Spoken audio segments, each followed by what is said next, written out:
There is a common perception that social media is best suited only for mass consumer reach, B2C businesses. Few realize that B2B businesses can also benefit significantly from use of social media for their business goals. To help us know how, we have Mr. Sanjay Mehta, founder and CEO at Wavelength, as our expert speaker amongst us today. Mr. Sanjay will present this session on how can tech entrepreneurs, B2B businesses utilize social media with few practical tips. So, gentlemen, this session will continue for 45 minutes. You can ask your questions in the chat pane available. Without further ado, I request Mr. Sanjay to continue.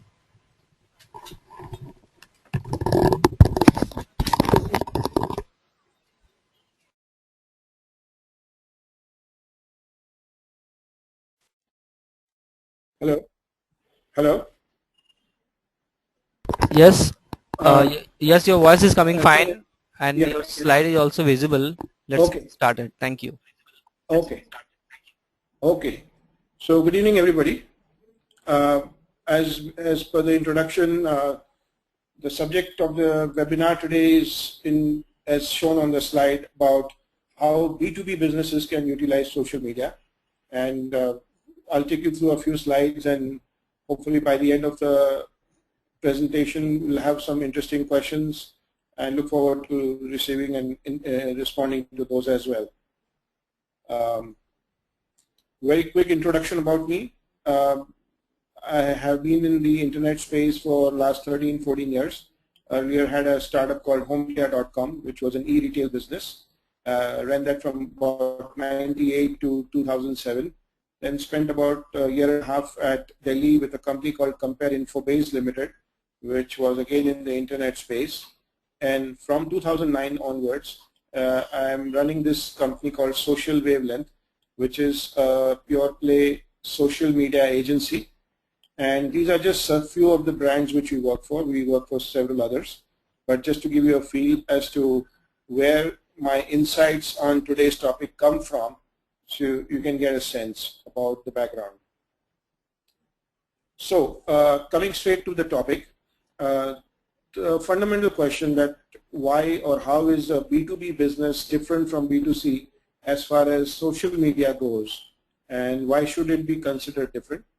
And second question is that if you are a B2B business, what kind of objectives can you start off with in approaching social media? So let's understand both of these. The first of all, between B2C and B2B, what's the difference, if any? So typically in a B2B case, you'll look at a much smaller audience base compared to a B2C. A lot of B2C brands would be mass reach. So that's one thing. But what does that do? The small audience base could also be potentially connected offline. So you could be, perhaps offering a certain service to, let's say, the retail sector. Now you have a certain product which you've given, you've made a technology product or a software which is for the retail business. Now retailers, a lot of them also know each other and they connect with each other. So it's a small audience base and they are potentially also connected with each other. So what does that do? Now that can be considered as a vulnerability as much as an opportunity. Why is it a vulnerability? Should something go wrong, I mean, should your reputation not be good with a particular client or a couple of clients, the offline word of mouth will also reach all of them and it can be a big risk. On the other hand, the opportunity is very clear because you have a small mass, very targeted, very focused group of people whom you want to reach and connect with, and that makes it easier. In a case of a B2C brand, through social media, if they get 100,000 people, it may still not be enough because the market is several million. And as against that, in the case of a B2B, if you have a 50 great prospects that you are able to reach out, that could actually equate to a lot of business. So small audience is vulnerability as well as opportunity. The smaller number of connections can make a larger impact. So say you manage to connect to 50 or 100 or 200 or 500 people, if these are the people who are actually very focused prospects for your business, just those 300, 400 or 500 people can be actually a huge impact where your business goes. So even on social media, just pretty much like how you would look at offline space and have a very focused approach of reaching only the specific prospects, same way on social media you would have to be extremely well targeted in your efforts to reach the right audience, right? And what that means is you start by looking specifically, you know, where can you find your audience. So there is no need to do a carpet bombing as such as usually a B2C brand ends up doing, that, you know, because a B2C brand has audience or prospects all over, there's a fair chance that there is a carpet bombing effort, and, you know, you just go around and see it somewhere or the other, some or the other prospect will be there. As against that, with the B2B business, you know exactly where your audience is. So you go specifically to those communities, to those platforms to identify and find them and interact with them. So one second, I need to see the question in case.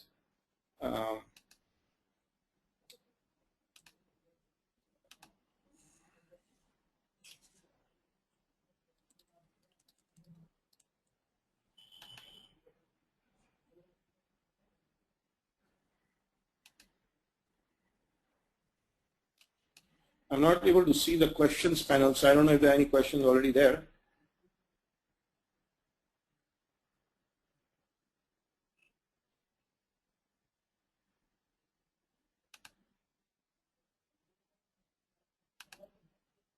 Hello.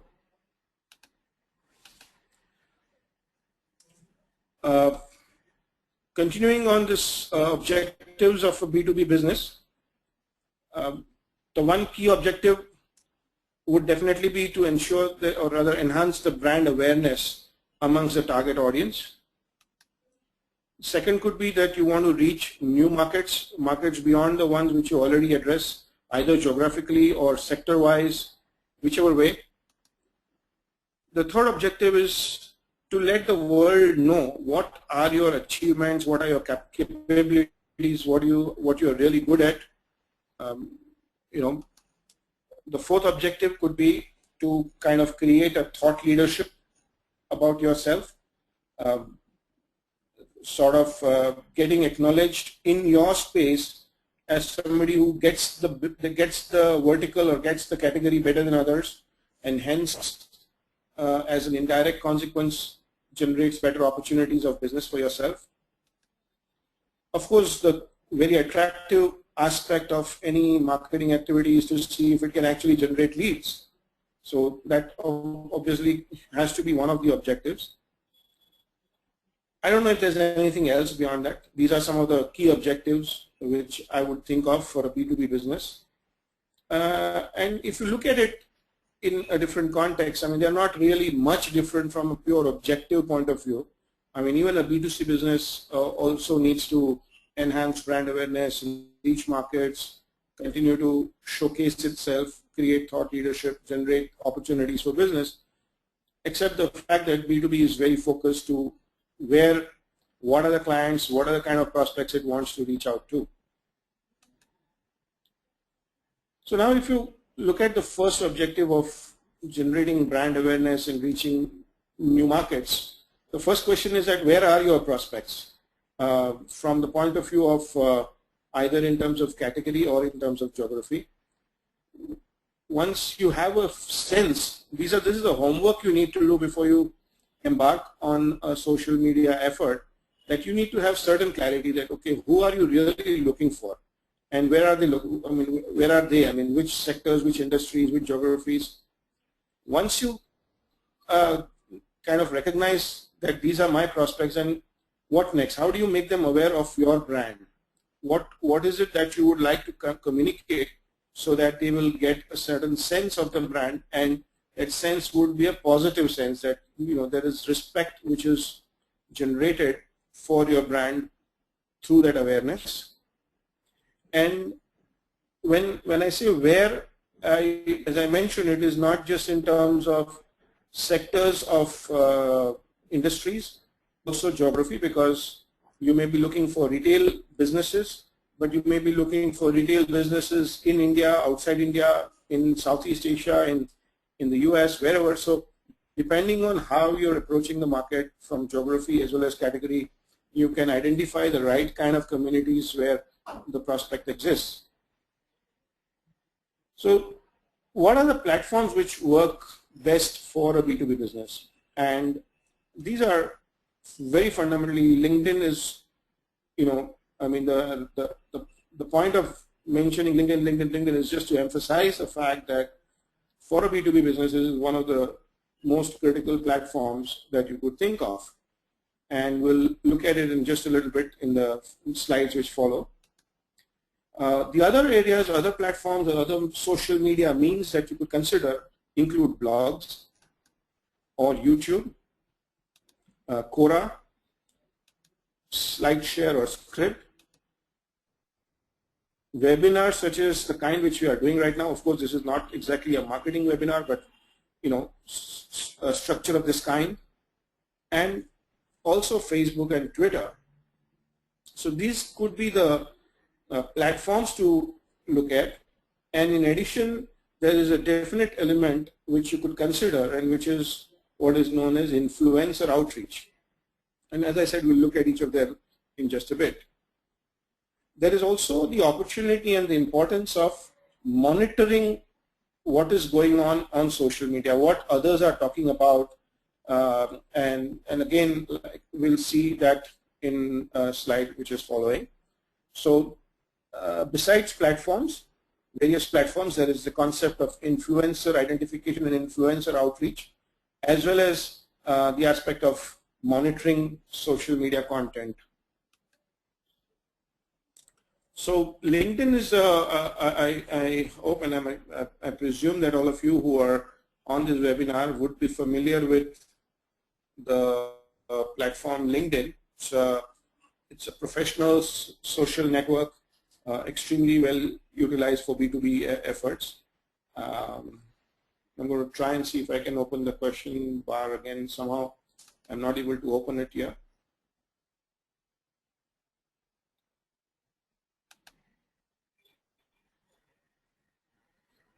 I'm not sure if there are any questions coming, but I'm not able to open the question bar.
Mr. Sanjay, you're not audible.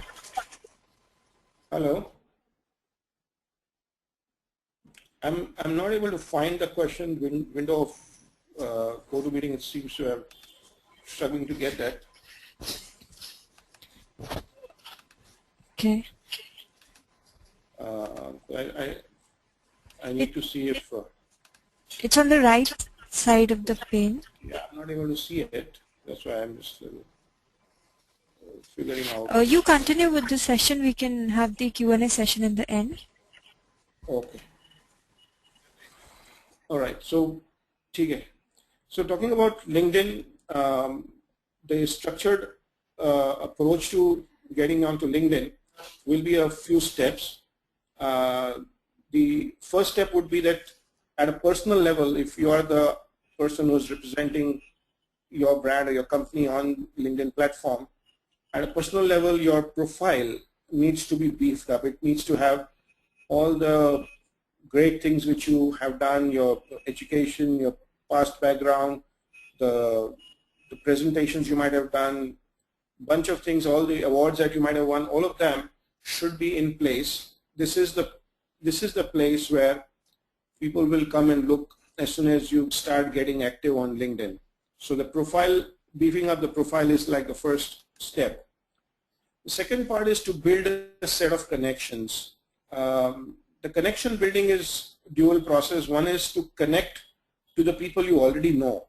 So there are ways in which to send out connection invites, build those connections, and subsequently, once you have connected with the people you already know, you also try and reach out to people you may not know so well, but you would like to know. People who are, working in key positions at companies with whom you want to do business. Now, this can be done by sending requests to people who know the person. So there's like the whole LinkedIn process is from one to the next. So you know somebody who happens to know somebody else who is your prospect. So you send in a request, try and get connected. So building connections is the next big thing to do in LinkedIn. Then there is a very interesting element of LinkedIn known as groups. So there are already a whole bunch of groups around various specific subjects. So what you'd love to do, what you'd like to do is to identify groups which are interesting from your business point of view. Groups where perhaps your prospects, the kind of people you want to talk to are interacting amongst themselves and interacting about issues where you could possibly add value.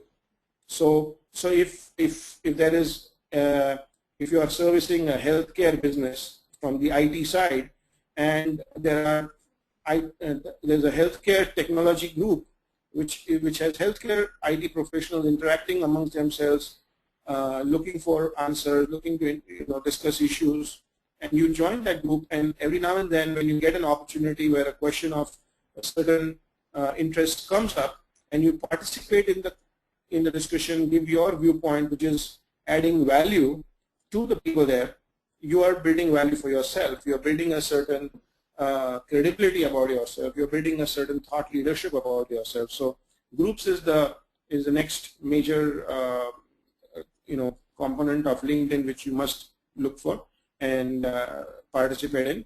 At some point of time, you could create some group of your own. Typically, groups are not just around companies, but they are around certain issues, certain aspects of business which people would like to connect and collaborate on. So if you were to create a group of yourself, try to make it a little more generic rather than just about your company.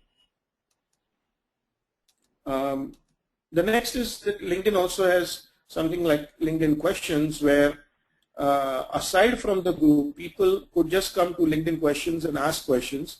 Now, if you monitor the space, you kind of keep searching and identifying questions where you could answer, and you could give interesting answers. You could give answers which show your wisdom.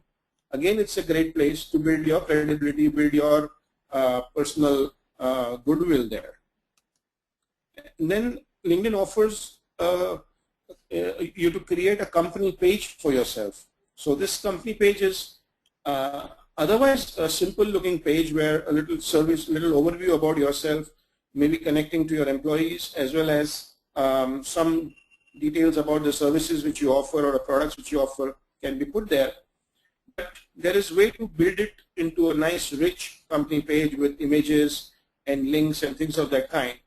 Now, this is again a great property to build, because there are ways in which you can drive traffic to the company page from within LinkedIn, and once somebody reaches this page, it's almost like a microsite for your company and giving a great introduction about your company. The next thing is testimonials or recommendations. So whether for your own self or for your company or your services, you can ask people to recommend you. Now, why that works is that, let's say you have a company page on which a bunch of your services have been mentioned or referred to, and you get recommendations for those services from several people.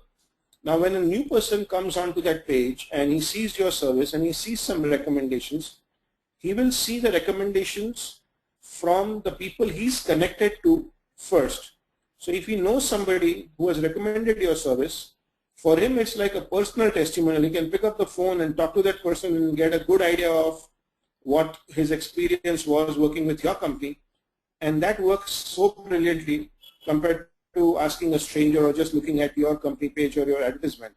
So here it's the whole company page is and testimonials is a very interesting mashup of connections and branding which can be done, and which as a company on your company page you should find ways to utilize the two of them together. Obviously, LinkedIn also offers you room to advertise, and why advertising on LinkedIn is very powerful is because you are able to target advertising on various key factors, including the kind of people you want to reach in the sense of the companies that they are working for, the size of the company, the designation, the sector. So it can be as pinpointed an advertisement as possible, as against, let's say, using Google ads or even Facebook ads. You may not get the right kind of people, whereas advertising on LinkedIn with its super targeting is one way in which you can be totally focused on reaching the absolute target audience. So that was about LinkedIn, and which is, like I said, one amazing tool. And let me just quickly show you some LinkedIn screens as well. So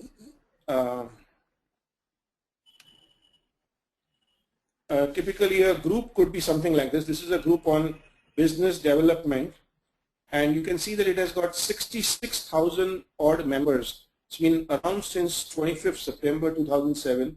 It is in fact managed or owned by a few people I know based out of Pune, and it's a tremendous group. At 66,000 people, there are interactions happening all the time, and there are, if you look at the discussions which are running, they'll be tremendous. So these are the kind of groups either you can join or you can create for yourself. There are LinkedIn answers which you can look at. So here is where people are asking questions about variety of things, and you can search for questions where you can add value and go ahead and give your answers.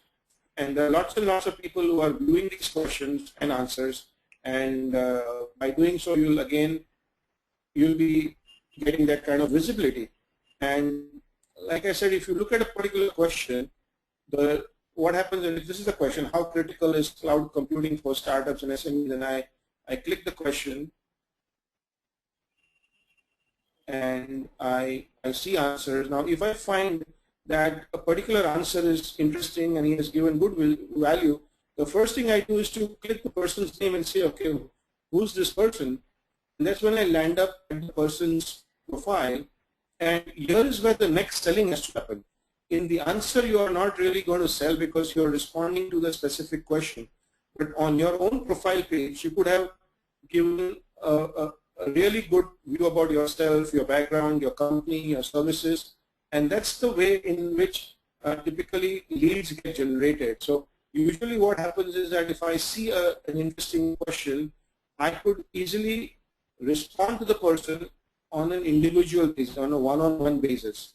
and that's actually like a lead. So even the same thing happens even in groups. So if I were to show you some of the groups where I'm a member, and if I go into any discussion, supposing I go into a digital marketing group and there are discussions going on, and if I see a particular discussion, which is this one,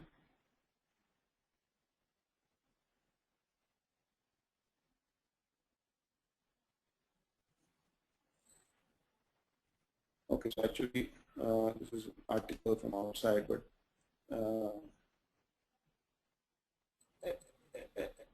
if I say, let's look at this one. This is a question or a discussion that somebody is having, and there are a bunch of answers. And if I find this answer or this person has given an interesting response, and if I want, instead of continuing the discussion here, if I want to reply to him privately, I can just reply to him alone, and that's basically the way leads get generated. That I see a discussion, somebody has given a really good answer, and he seems to be coming from a company which does the kind of services I'm looking for.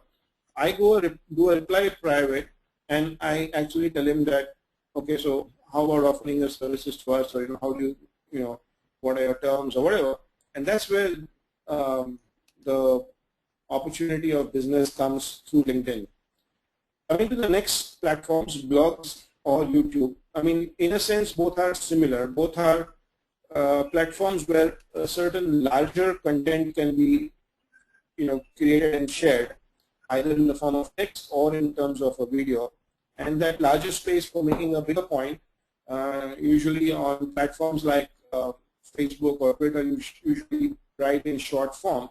Here you have an opportunity to make a bigger point by writing a 200, 300, 500 word blog, or maybe creating a 30-second or 1 minute or 2 minute or 5 minute video and making a point.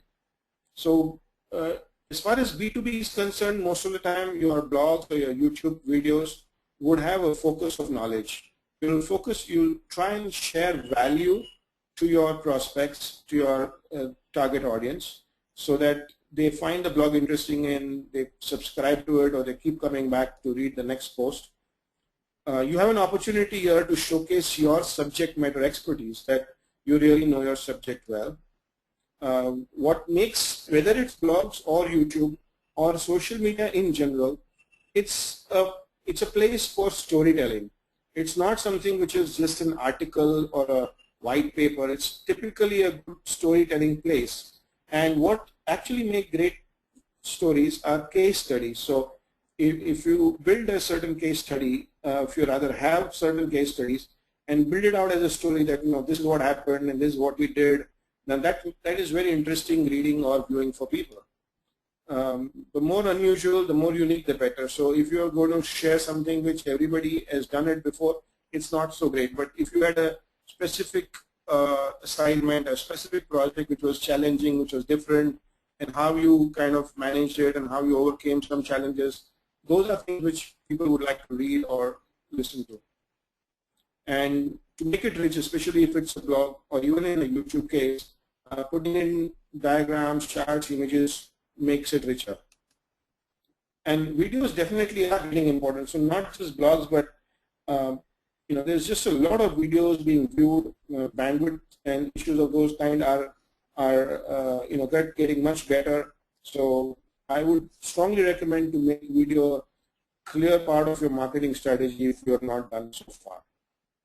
Moreover, there are search engine benefits with blogs and YouTube, because unlike, say, a Facebook or a Twitter content which has a very short shelf life, blogs and YouTube videos have ability to be discovered much later. So once they are there, as long as there is what you can call a good tagging done and good keywords have been associated, there is every chance that somebody could reach your blog post or your video on YouTube even months later, even after you have written or posted the post.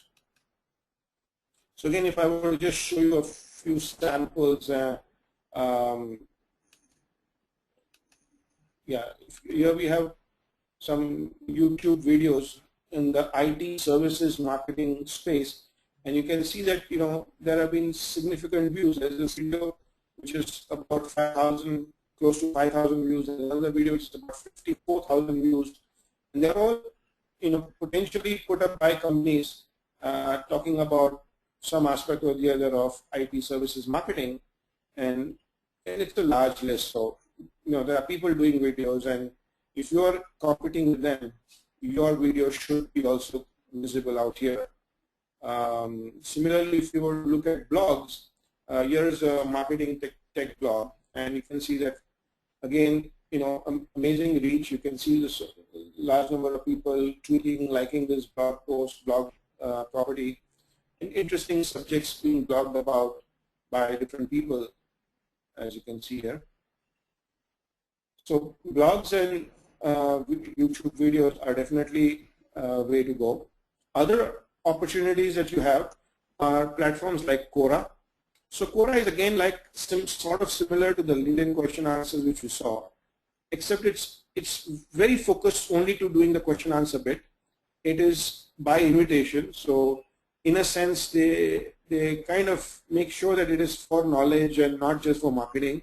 So if you happen to go there and start talking only about your company, very soon somebody will tell you to take your answer off or not like it.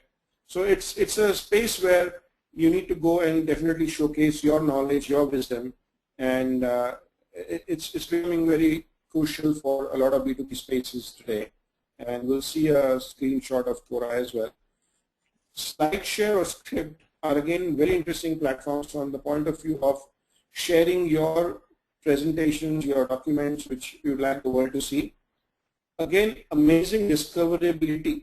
I mean, we've had presentations which have just been put up on Slideshare, and left there, and over time they have generated thousands of views.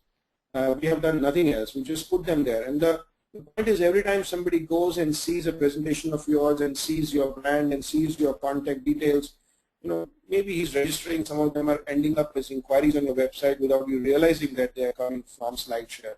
So amazing platform. I find it really beneficial for us, and I would recommend webinars like the one which you are doing is an amazing way to reach an audience which is all over. I mean, you could have a global audience to conduct a webinar on a very specific subject where you are the master, and reach out and get people to come and listen in.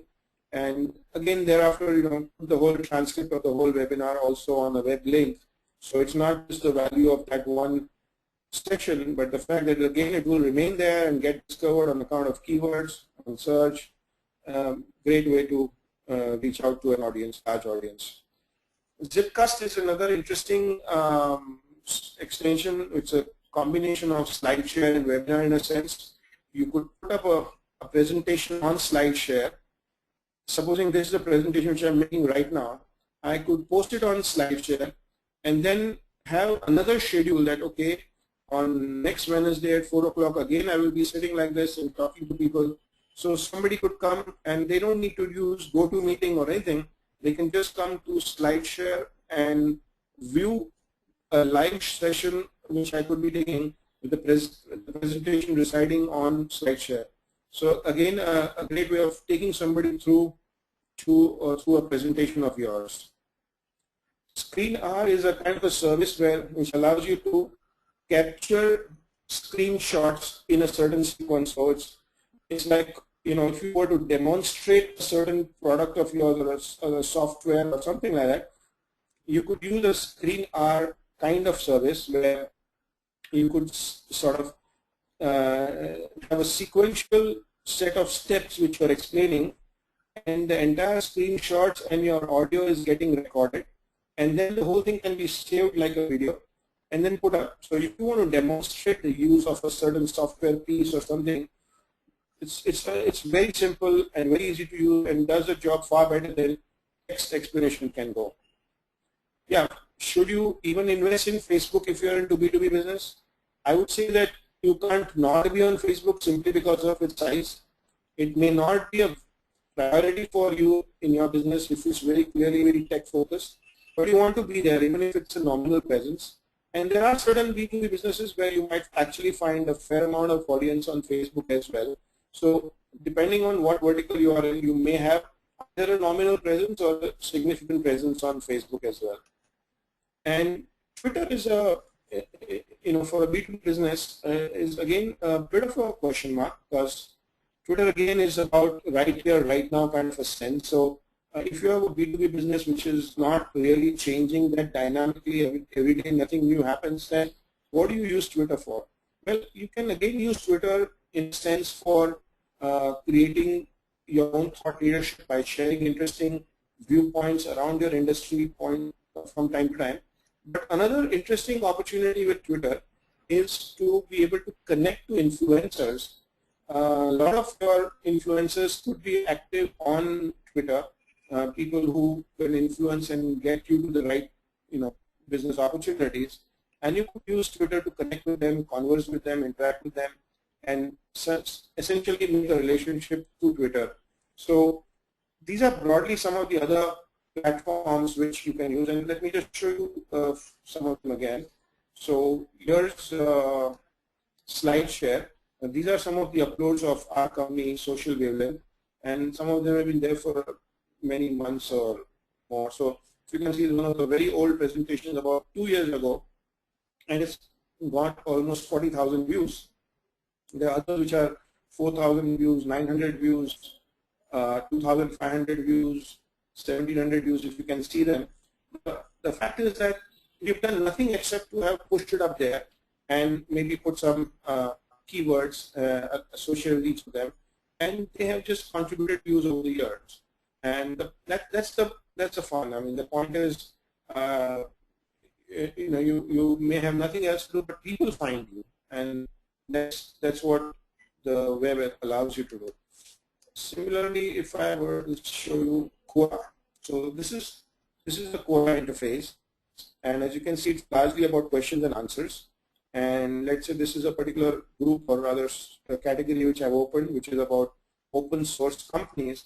And there are people asking questions like, what are some cool startups that are based on open source software, open source projects for beginners that will look good on a resume, open source projects for beginners. Does Microsoft acquire companies that are open sourcing their products?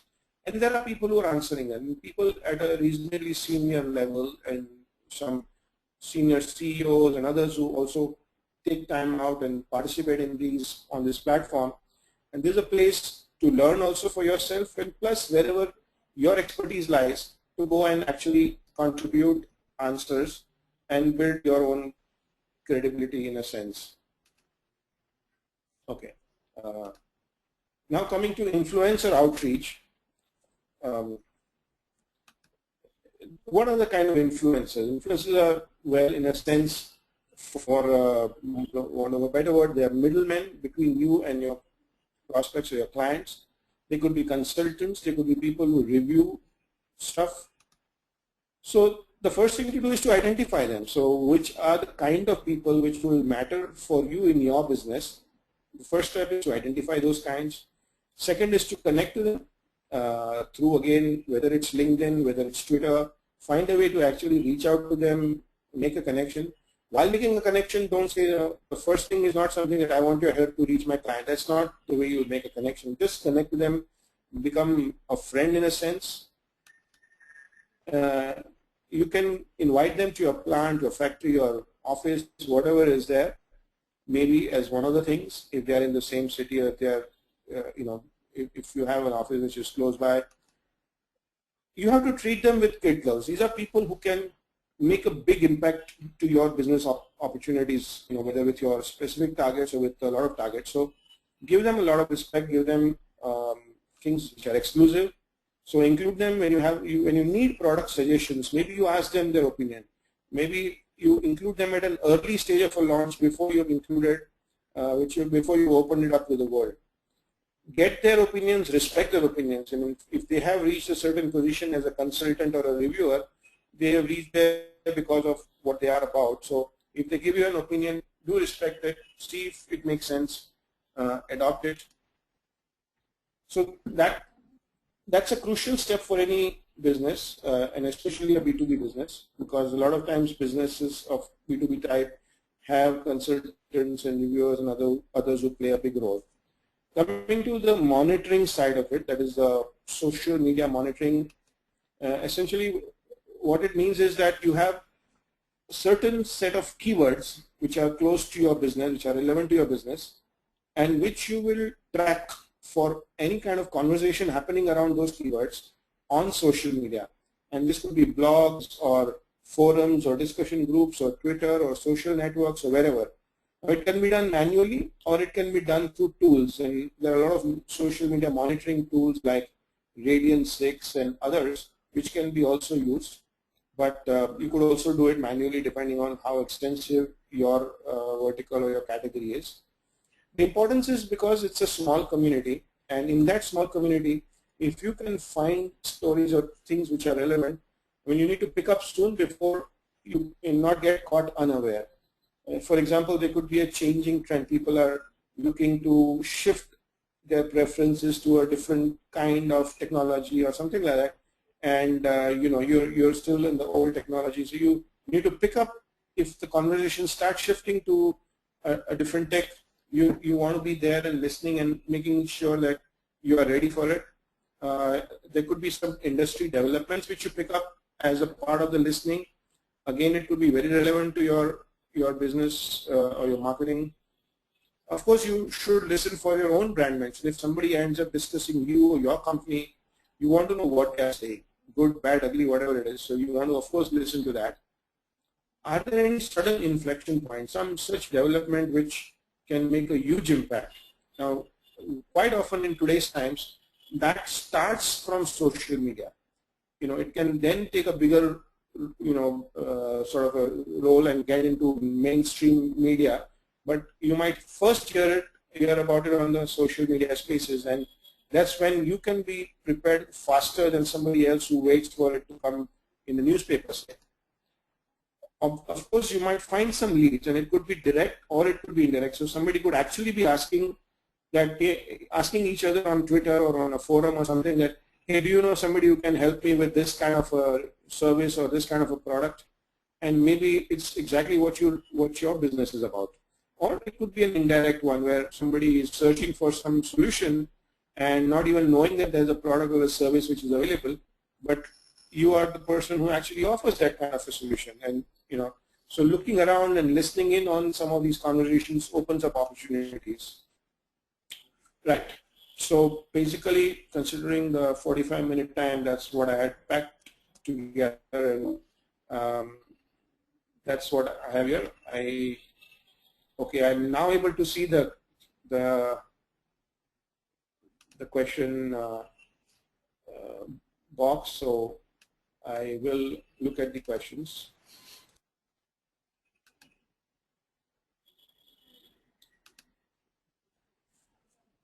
Okay, so I'll go ahead and take questions as I see them there. I see a question from Arpan which says, when you say we need to make them aware of the brand, can you tell us ways to do that? Yeah, sure. So of all the platforms which we talked about, which means LinkedIn or blogs or YouTube, you need to put out some content out there. So especially, let's say, blogs or YouTube, it depends on what service you are in, and if on that service you can put up interesting information or rather your viewpoint and mention that this comes as a part of the work which you do in your company. So for example, I'll tell you that when we started Social Media almost 3 years back, some of the first things which we did was to do some monitoring work for 2-3 sectors, such as the travel in India. We just did on our own, we did some research on social media and created some reports that, if one was in a travel space, then, that would be of interest to them, and put up those reports as a blog post. Very, very early days, very rudimentary work, but we made sure that those were having the right kind of keywords and which would get discovered. Now, this is an example. I mean, you could do it on YouTube, you could do it on LinkedIn. When you're answering questions, you can mention that, this is coming out of an experience which you have had working in your own company, and gradually your brand awareness is being built on account of the content which you put out from your end. This is not advertising, so I'm talking of there may be other ways and faster ways in which to build brand awareness, and that could be by actually going out and advertising or creating brochures and distributing them. but we're talking about how to use social media to build brand awareness, and which is where the content way is often an interesting way to go about it, right? So I hope I've answered that question. I guess if there are more rejoinders, you could put in additional questions. So if we have time, we'll cover that. Meanwhile, I'll go to the next question. So this next question is by Ashwini Jha, and it says, is there any certain pattern or principles which a startup should follow, as social media seems more subjective than objective? Well, you know, the challenges or the opportunities of social media are more or less equal for a startup or any other company. I think the only thing which is different is that maybe a startup is hungrier, maybe it doesn't have as much budget, and which is why social media could be really a good way for a startup to approach. I mean, a larger company which is already established probably already has a bunch of customers, or it has got enough money to do other, print or television advertising, whereas a startup might be working on shoestring budgets, and with a committed effort on social media, the startup can actually do itself a great service by being active on social media. Now, in terms of pattern or principles, I mean, there is no here is a 4-step guide to achieving success on social media. It's not like that, but largely speaking, the structure which I explained in the few slides which I shared, which means that identifying, making LinkedIn as an interesting base, especially if you're a B2B business, doing simple things like, getting into the right groups, diligently spending time on these platforms. So one of the things is, which I find a lot, is that people get impatient that, hey, I have been on LinkedIn for a month and nothing much has happened. Now, it's not something which is a campaign. But as long as you feel, as long as you're sure that your prospects are there, they are participating in conversations, you are going as a new person in that space, you are putting your thoughts out, you are participating, you are giving value, you are adding to that conversation, sooner or later somebody is going to start listening, and sooner or later they are going to talk to you again, and they're going to put inquiries with you. You need to have patience. This is certainly not something which is an overnight thing. It's something where if you don't have enough time, you say, okay, I'll give half an hour a day, but I'll give that half an hour for sure, and I'll go only on LinkedIn and nothing else. I'll write a blog and I'll promote my blog. That's about it. Whatever it is, just give it time. Just be diligent about doing it regularly, and success will follow. So, in terms of a pattern or a principle, no quick fixes that I can share, but following the structure or the platforms and the things which I suggested earlier would be a good start, I would think. Okay, I hope that answers the question. Coming to the next question. The next question is by Chirag, and it says, how to create a company page in LinkedIn. I have tried but not able to create company page. Is there anything which is a pre-requirement before it allows? So I guess you need an email ID with the company name involved, and I mean there is a technicality which may be a little specific for the course of for this webinar, because we're talking more at a conceptual level, but there are simple ways, and there's a lot of help out there. There are ways to reach a LinkedIn person. So I don't know where you might have been getting stuck. Most companies have a company page, and we've not really seen any challenge.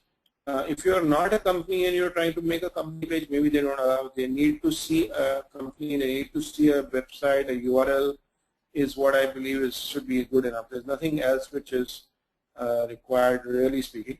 But you can, specifically, you can look up the help sections or reach out to somebody on LinkedIn and see, where it might be creating a problem for you. Next question is from Balaji, and it says that how do you stop spam comments in blogs? I guess most blog platforms now have a fairly decent spam control mechanism. and especially WordPress and others. I mean, we see a lot of this so-called spam getting blocked in spam itself, not coming onto the comments area. Also, if you're pretty concerned, then you can have a blog which has moderated comments, so you will not let the comment come in unless you have seen them and accepted them.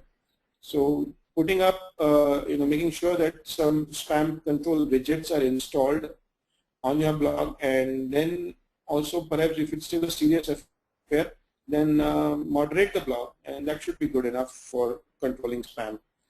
If something still gets in, go ahead and delete it. So keep the blog clean. It should not be a problem. Next question again by Chirag is, how can you use YouTube as a marketing tool? By putting out great content out there. So depending on what you are doing, what's your business, creating videos. It could be a video blog. It could be, supposing you are having a certain interesting software that I mentioned, using something like a screen R to capture the whole flow of the software, how it actually works and what kind of results it gives. If you have a factory, or if you have an office which you want to showcase, then doing a walk around in the factory and showing the kind of machinery you have, or the equipment which you are using. I mean, a video is a great way to get word out, better than text. People today do not read a lot of text. There is a challenge in terms of attention spans. So a video delivers a better impact than text can do. So whatever it is that you want to communicate, why don't you do it by video, is what I say. Of course, you can get more creative. So one is to just do what you need to do in text, convert it to video and do it. But there are ways in which you get more creative. So you can use some doodles, and you can use some animation and a bunch of things. So the more interesting or creative you can make, the more impact you can make. But all those things could be an effort and cost money. But even without those, even with simple, like a video blog or something, there is better impact than text in most cases. So I think it's of course, make sure that it is having the right keywords, so that there is no issue in terms of, basically make sure that it is searchable.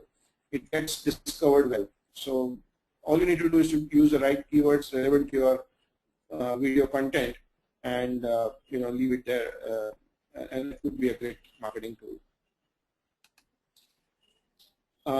Next question is from Rupali Singh, and the question says, how can social media be used for analyzing what your customers are talking about the product?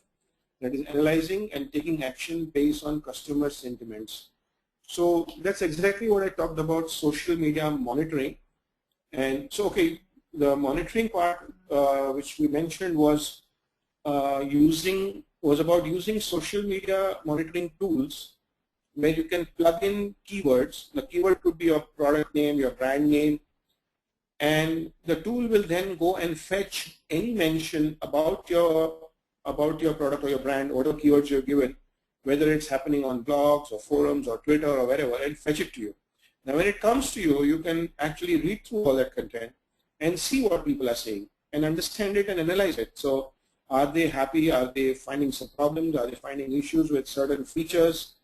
Are they liking the, is there a competitive comparison that some other product seems to be better? Whatever it is that you can find out, this is just in terms of like a feedback loop of sorts.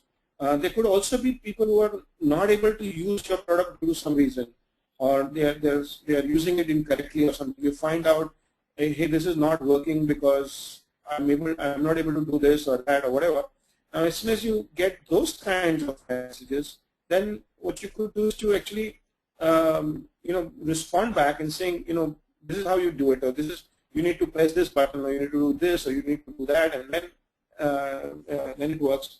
So proactively, you are there for your customer and responding to his queries and responding to his questions, and that's a great one, because people then they were talking amongst themselves. The brand came in and gave them help. That's really good for them. They go back and use the product better, and then they'll come and share it again with you in the same platform. So I guess that's what you need to do for analyzing customer feedback on social media. The next question is from Shripal Gandhi. And the question is, how can social media be used for generating leads for talent acquisition or recruitment services besides branding? So yes, in fact, for whether it is, whatever be the company's business objective, why is it that a company is stepping into the social media space? That's the starting point. Maybe I kind of made an assumption right to the webinar today that we're largely talking marketing, because usually marketing is the big concern for most businesses.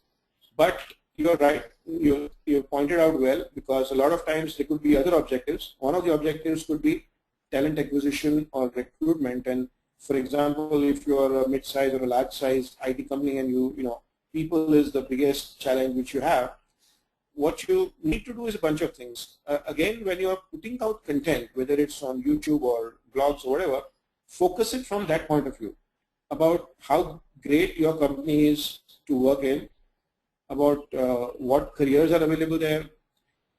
Instead of putting out a detailed ad in a Naukri or a Monster or something, what if a CEO comes on camera and talks about what's happening in your company, what's the next 3 years, 5 years are looking at, how you're going to grow, what kind of exciting careers are there, and how great a place it is to work because it's also a lot of fun.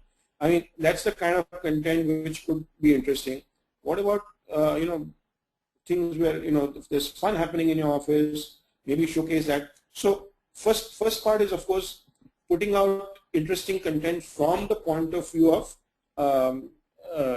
recruitment or talent acquisition. But beyond that, depending on where your talent is in terms of which are the kind of platforms or spaces where they are,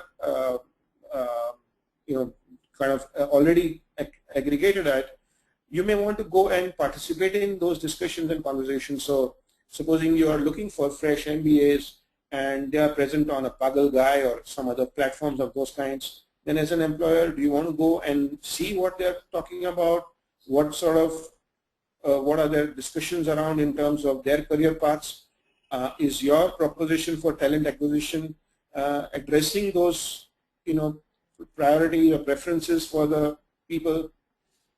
Also, where there are career forums or HR forums on LinkedIn and other such spaces, participating and being present there and responding to questions, including answers to career questions, is again a great way to make your presence felt and generate an interest in your company for somebody to come and work in. So these are some of the ways in which social media can be used from a talent acquisition or recruitment point of view. Right. Next question is from Puneet Kumar, and his question is, does Pinterest figure in social media strategy yet? Yes, I mean, it's started to figure a lot, and of course it depends on what is the business. So Pinterest, for those who you are not so familiar, is largely about, it's got a, it does a lot of things, but it's largely used for pinning up pictures. So I'm on a website, I find a picture which is interesting, I sort of virtually pin it, like how earlier we were doing a pin board. To see something interesting in a newspaper or a magazine, you cut out a photograph and put it on with a pin on a pin board. Pinterest enables you to do it virtually. What it ends up doing is that it creates a very interesting content which is curated. So I may create a Pinterest board around interesting dessert items that I like to eat, photographs of some great desserts. Or I may create a pin board of places that I want to visit. Or I may create a pin board of the best watches which I have seen, in case I am a watch collector or whatever. Now, in doing so, I am aggregating watch photographs, and it is being shared, it is being followed by others. As soon as it does, there is a certain spreading of interesting content. And if the content is belonging to some website or some company, it is getting that extra reach, and that's how the multiplication happens. And again, you can share, you can repin, you can do a bunch of things, you can favorite it. So from one to the many, certain content piece gets its flight. And that's the interesting part. Now, does it figure in a typical B2B scenario? Could be and may not be. Now, if you are a jewelry company and selling to other jewelers, so you are in a B2B business. I'm mentioning B2B because the subject of the webinar is more on B2B today. I mean, Pinterest is definitely very interesting in the B2C space. But if you're talking about a B2B space and you're still in a product, category which is image rich, it makes all the more sense to utilize Pinterest for kind of getting your pictures out and getting people to see them, repin them. It has to be done again intelligently. It has to be done in a subtle way. People do not like brands to go out and say, hey, here's my catalog. These are all my photographs.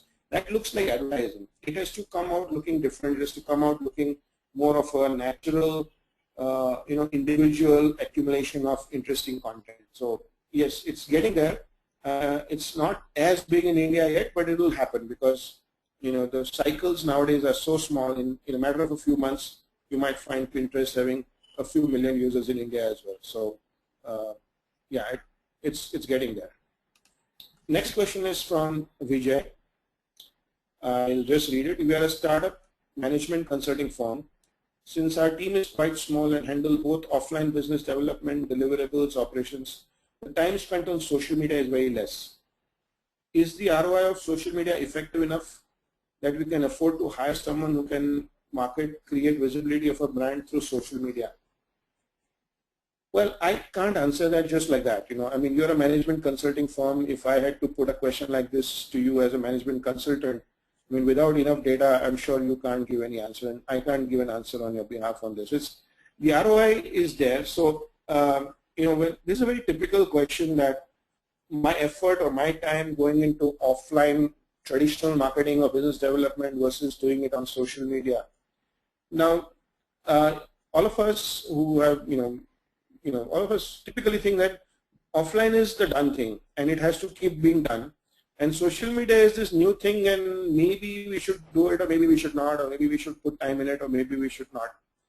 Now, the reason why we think like this is because we think that offline will get us deliveries and social may or may not.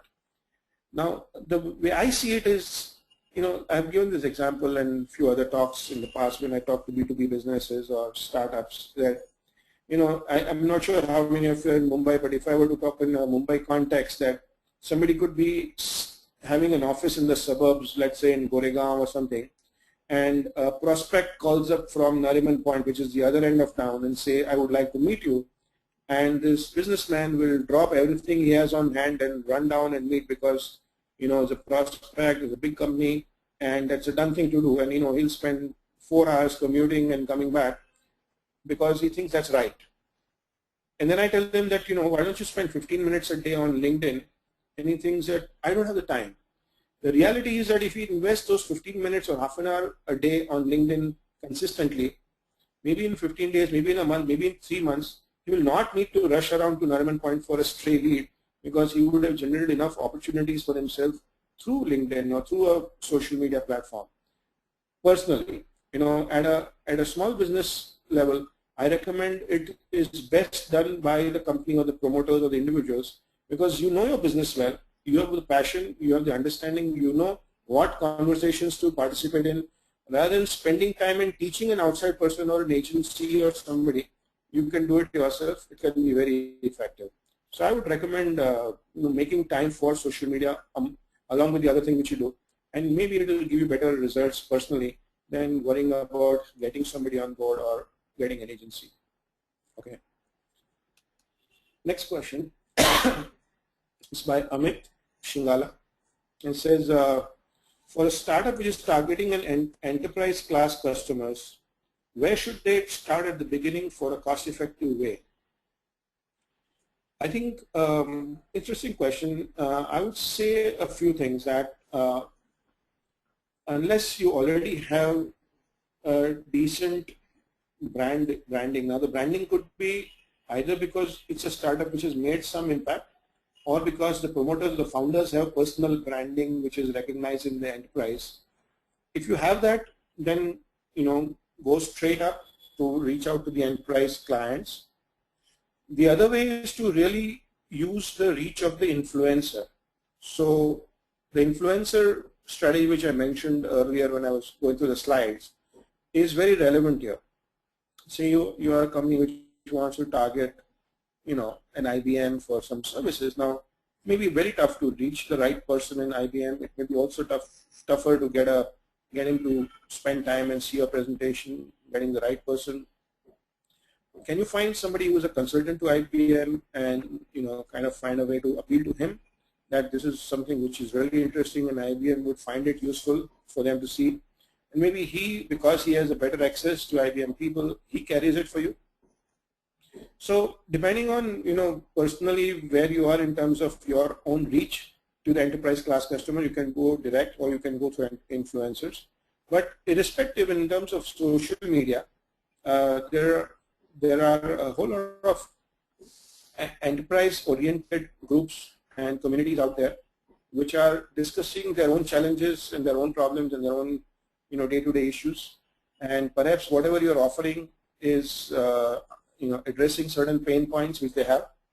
And if you can participate there and depending on the opportunity of a discussion, butt in and give your thoughts, give your valuable inputs, you get noticed. You get noticed, somebody will click your name and figure out, okay, so who is this person? And sooner or later somebody will knock your door and say, why don't you come and meet us? And that's one way, doing a good blog, doing a good, maybe a YouTube strategy, Slideshare strategy, and all of these are all ways in which you can get yourself to be discovered, to be noticed, and even while you keep doing your other influencer engagement kind of things simultaneously. Next question is from Neeraj Deeman, and the question is, what are the big don'ts in social media marketing? Well, tough one. There could be a bunch of them. Let me try and figure out or rather address some key ones. I say from an expectation point of view or rather an approach point of view, thinking about social media marketing as a quick fix is the wrong expectation or the wrong approach. It's no quick fix. It may be today getting a fair amount of attention or notice because it's a shiny new object in the marketing space or whatever, but it's no quick fix. At the same time, it can be very, very effective. So doing it right is the first thing. So doing it right means not to be pushy and not to be aggressive in terms of putting your brand or your marketing message out there. Rather, taking it in a very, the correct way of social media is to be there and create conversations, create engagements, and the brand push happens in a subtle way, not in a very direct way. So for example, if you are building connections on LinkedIn, and you say, okay, here's this company I want to reach, and I can discover his marketing manager right here, and I want to connect with him. And the first thing so you push a connection request, he accepts. As soon as he accepts, you send your brochure and your marketing material, and that's disaster, because that was not the reason why he accepted your connection request. Maybe he will deconnect about as fast as he connected.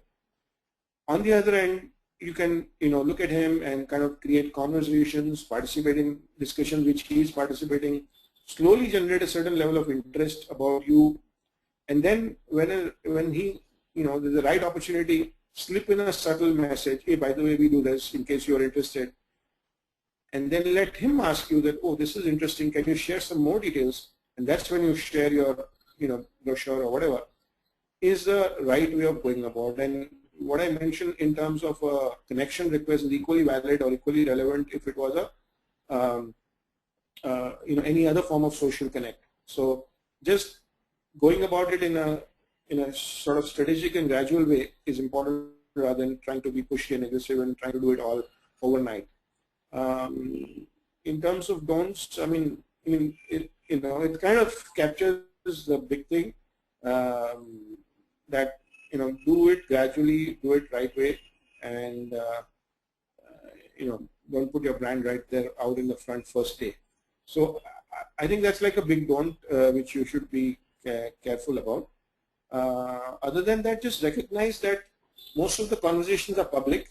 So if you happen to sort of pull down a competitor in a public space, it may not be nice. You have to use language which is politically right, if I may say so. At the same time, it can be little friendly, little casual, unlike a very formal correspondence. But the subtleties of the game. May not have an exact laundry list of things to tell you about this, but I hope you're getting the picture in a sense. And I have one last question, at least in this list, and that's from Abhinav Dinan. I think we're also about reaching the end of the time allotted to this. So the question is, how effective is PPC ads on social media? So yeah, as I mentioned earlier in the context of LinkedIn, for example, that advertising was definitely one of the opportunities for LinkedIn, and likewise on other platforms, and they are definitely interesting and effective. So the two key platforms where advertising happens in a reasonably good way is LinkedIn and Facebook. And they are definitely effective because LinkedIn, for example, allows you a very focused targeting based on kind of company, size of company, designation of the person, bunch of things. So if you are looking to reach, let's say, chartered accountants working in insurance companies, you can do exactly that. Your ad will only be visible to those kinds of people.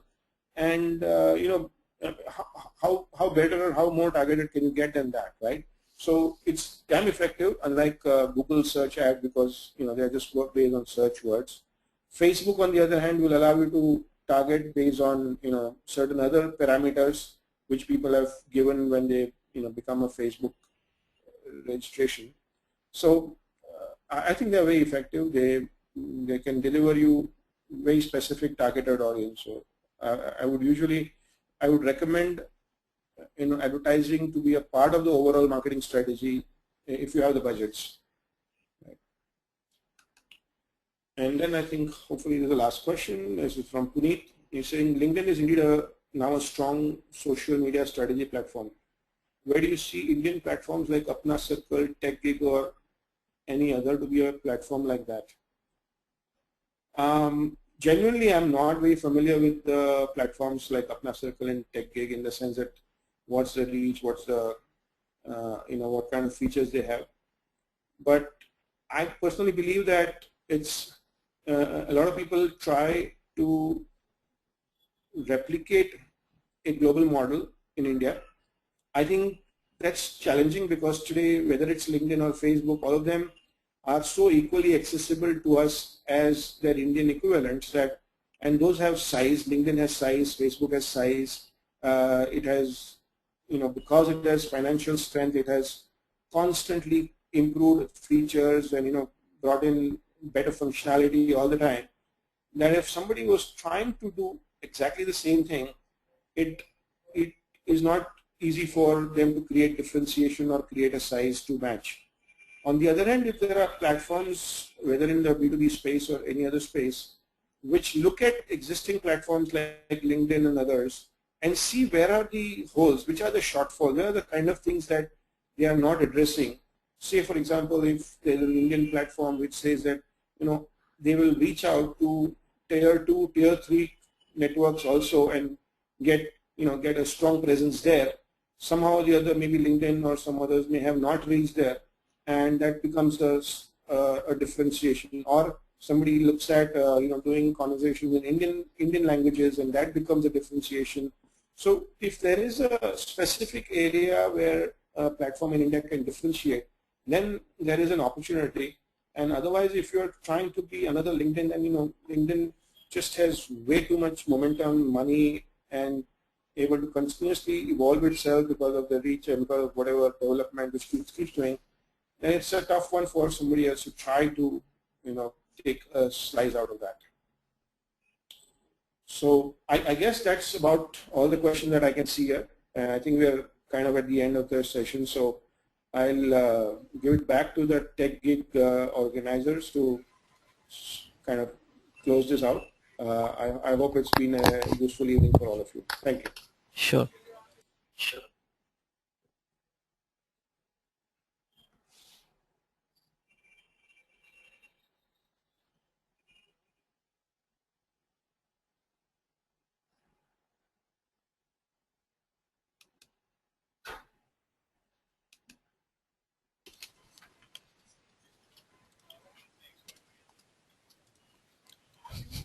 Thanks, Mr. Mehta, for Yeah. this informative session.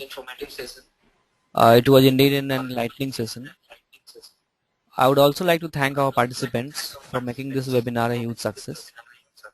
Recording of this webinar will be made available on TechGig by tomorrow.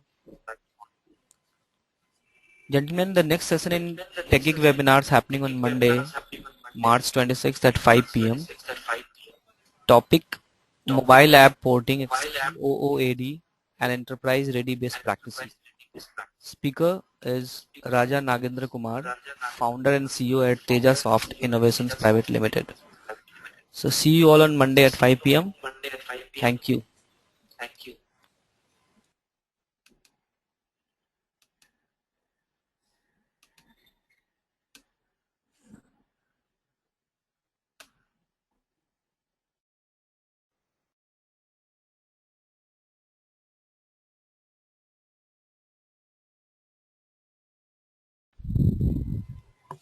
Hello all, welcome to TechGig webinars. The topic for today's webinar is Software Configuration and Release Management, an emerging niche career in IT. This webinar introduces to a niche career of SCRM, which is a career with high demand and yet unexplored by many.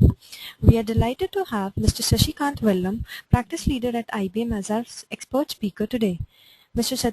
Sashi has 14 years of experience in IT industry with specialization in software configuration and release management. Gentlemen, this session will continue for 45 minutes and you can type your questions in the chat pane available. So without further ado, I invite Mr. Sashi to continue. Hi, thanks for that. Can everybody hear me? Yes, we can hear you. Please share your screen. Okay, great. Okay, I'm just looking for an option for that. I see a screen in front of me and yep, okay.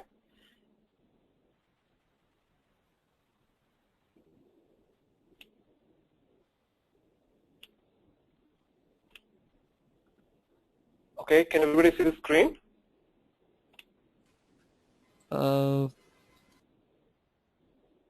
Yes, your screen is visible now. Thank you. Okay, great. And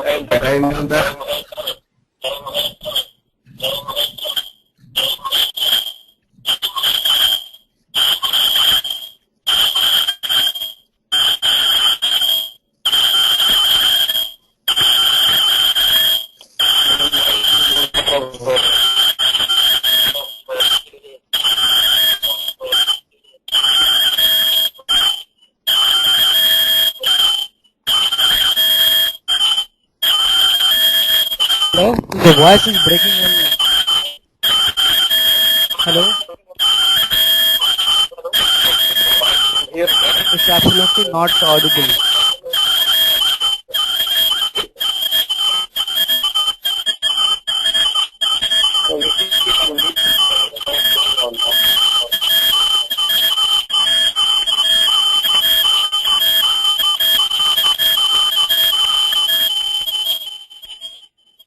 The number you are calling has put your call on hold.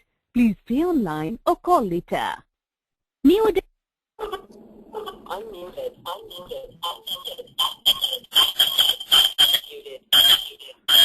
Can you hear me?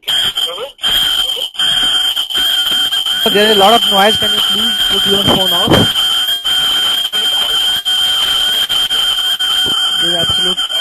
There's no voice at all. It's absolute cacophony.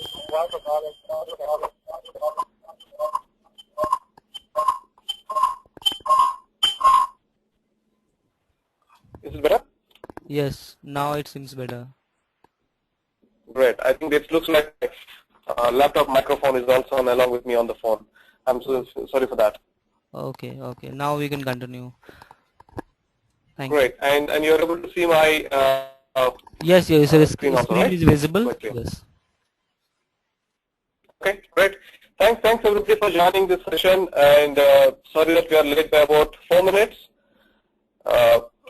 Without wasting any more time, we'll go ahead with the session. And today's topic is about software configuration and release management. I'm sure quite a few of you would have heard about it, and I won't be surprised if some of you have not heard about it.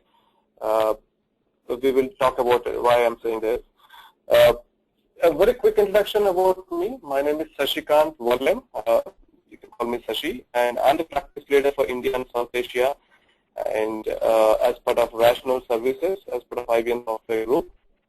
I am responsible for selling and delivering Rational consulting engagements across India and South Asia.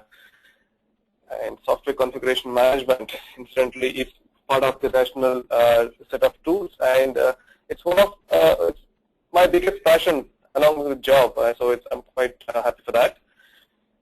Going on to the next slide. Okay, so if you have looked around you, I'm sure you must be looking at various objects, multiple cell phones, various types of phones. Some are very jazzy, some are very simple, various types of cars, different models, and within the same brand there are multiple models. And I'm sure the operating systems that you guys are working on are all different. You have XP, Windows 7, and all new things are coming up recently. Now, if you look at how these things are managed, how are you getting these new things coming? Whenever you talk about a new thing, it's a change to an existing thing, or it's a change to the old thing. How does it work? How in the software industry, or even if you go beyond software industry, how does any change work? Who controls this change? So which part of the software IT role, who are those people who are controlling these changes, who are making these different versions of different objects make work for us? All right. So today's topic is about software change and configuration management. And this is a quick brief on SCRM. I'm calling it as software change, software configuration and release management. I'm sure by now I've used these terms multiple times: SCRM, SCCM, software change and configuration, software configuration and release management. I'm sure it's a little confusing. I have a slide to talk about the terminologies, which I'll come back. For now, let's talk it as software configuration management. Right? And I see a little bit of delay in the screen. Now I'm the slide 3, and I see that everybody is on slide 2. Keshav, can you quickly check if there's anything? I see the audience view of slide 2, but we are on slide 3 only. Is slide 3 visible? Yes. Okay, great. All right, so in a typical definition, a CRM is the way to manage a change in a software life cycle, okay, by controlling those items which are configurable. I'm sure it's like a term which is at a very 30,000 feet, but to make it simple, all those source codes, all those files that you work day in and day out, your A.Java, B.Java, your document files, or any file that constitutes your application, they are called as configuration items. So to manage these changes, to manage your files, which will finally make up an application, which will have new enhancements or new bugs. So this management is called the software configuration management. All right, and this is a very important aspect, and this is cutting across the entire development life cycle. If you look at the picture below, I just picked up a RUP various phases, and I just highlighted configuration and change management. You would see that configuration and change management starts from the inception phase, and it's there till the end of your software delivery, right? And the impact of configuration and change management varies between phases, but it's there throughout the software development life cycle, right? And software configuration management is there irrespective of what type of development methodology you are using. It can be agile, it can be iterative, it can be waterfall. Configuration management will always be there. Okay. So moving on to the next slide. Here is the terms for clarity. I've been using multiple terms. So let me talk about a few terms. SCM, it's not a supply chain management. Here in our context, it is software configuration management. Many places it's called SCCM, Software Change and Configuration Management. Some places it's called SCRM, Software Configuration and Release Management. These terms are used interchangeably across the industry, and it's a huge topic for discussion. And considering our topic for today's discussion, it's all about how it makes a difference in your career. So I will not get deep into these definitions. Let's look at various activities as part of SCRM. Now, I would make certain assumptions during my webinar here. I would assume that all the participants are working as part of the IT, and all the participants have understanding of software development. When I say development, it doesn't require to be exactly coding. It could be testing, it could be project management, it could be software coding, anything in IT. So with this assumption, I would talk about a few terms, right? Like version control. So during the development, or even if I take to make this presentation, I had to make multiple versions of it. I was not happy with whatever I have started doing it. I have started changing it. But at the same time, I wanted to keep track of what I have started doing with. So I started maintaining versions of it. I just call it as version 1, version 2. So for now, the presentation finally that I've come up with version 4.1. Right? So why I did this? I just want to ensure that I have control on the changes that I'm making. At any point of time, I would be able to go back to my previous version and have a comparison between the current version to the last version. So when I take it back to the software development, when you have A.Java, when you start with coding with a certain requirement in mind, when you want to make some changes, you don't need to actually make changes on the existing file itself. You would take a version of it. You would take a version 2, and you would make changes. So that at any point of time, you will go back. You can always go back to version 1, and you can compare between version 1 and 2. All right. So you would see there are various tools available in the market to ensure this happens for you. Right. We will talk about the tools a little later.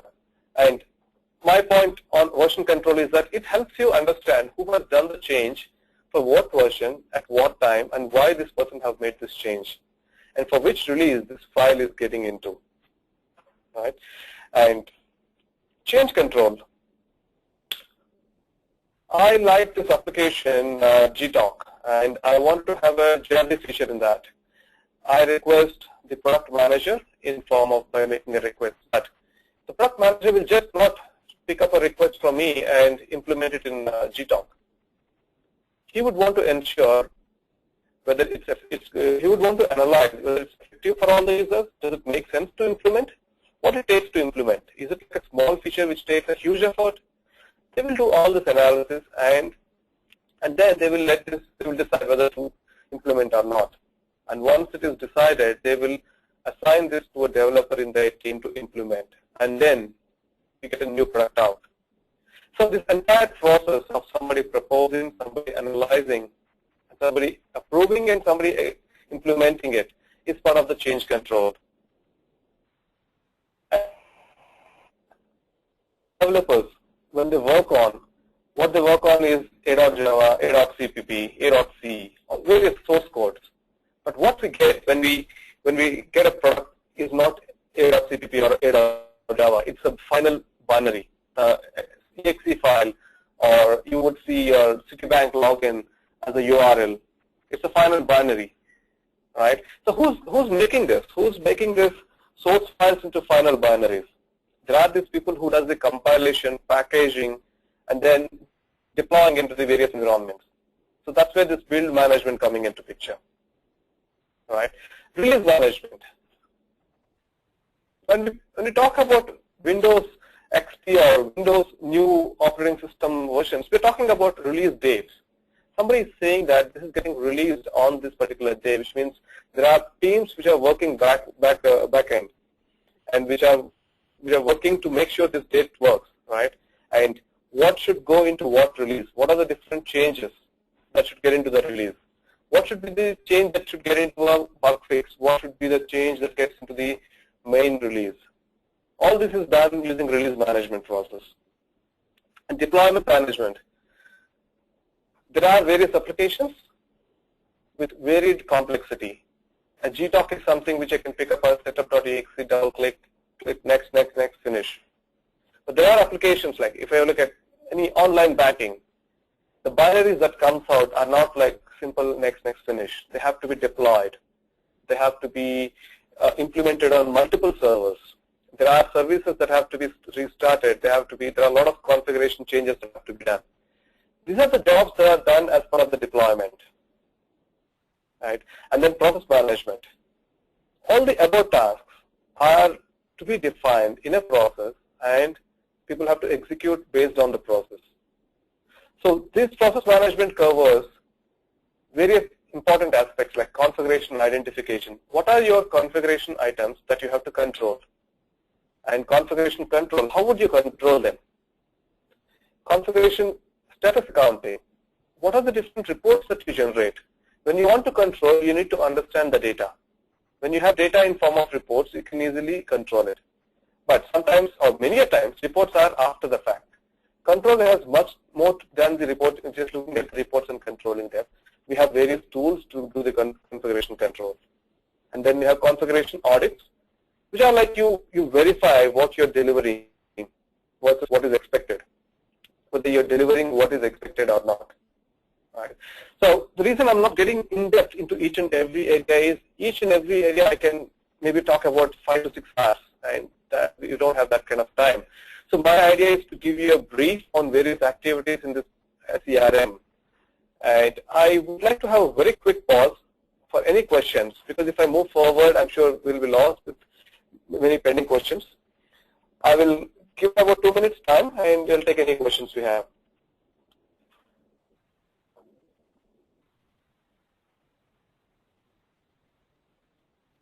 A couple of questions has been shared with you.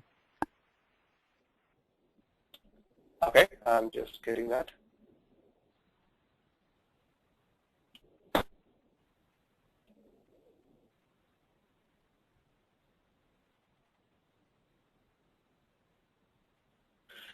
Okay, what are the skills required and what scope this holds for us as independent project managers? Does the CM is limited to code or the documents? How to decide which items are configured? Great questions. So some of the questions on career, I'm going to cover it a little later. And I want to pick up this question. Does this SCM is limited to the code or also for the documents like SRS, ERD, etc.? This is asked by Chandan Maheshwari. Very great question. Okay. If you look at the my presentation on the current screen, it talks about configuration items, right? I'm sorry. So it was the last screen which talked about configuration items. The software configuration management, it's all about controlling configuration items. Configuration item is not just a source code. It's not just a A.Java, B.Java. It's all about all the files, your SRS, your design documents, your requirements documents, your test cases, your test plan documents. Everything can be a configuration item. Any file that you want to modify and that you want to keep track and that you want to control can be a configuration item, right? And that also answers the next question, how to decide which items are configurable and which are not, right? So thumb rule is that think of what are the files that you want to control, right? Don't think of controlling reports. Reports are the documents that can be generated. You don't need to control them, right? As long as you have control on the tool that generates these reports, you don't need to control individual report that comes out of that, right?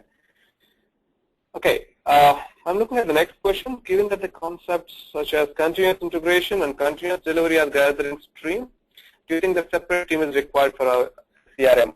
Zahid, I'm sure he must be from Agile.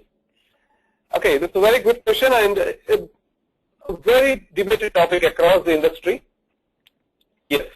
So my view is that a separate team is required for a CRM, but it depends on what they do and what role they play in the IT Agile projects, right?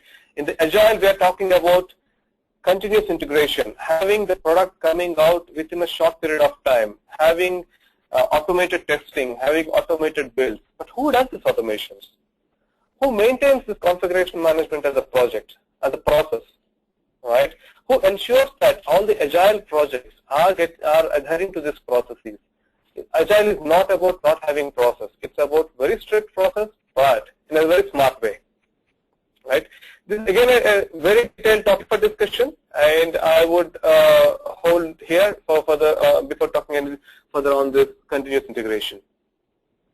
Okay, and yes, so that's all from the questions point of view at this point. I have one last question: when we can start the version control in our software development? Again, back to my initial statement. The moment you realize that you need to control the change, the moment you realize that you need to control the files, that's the time you have to start your configuration management, right?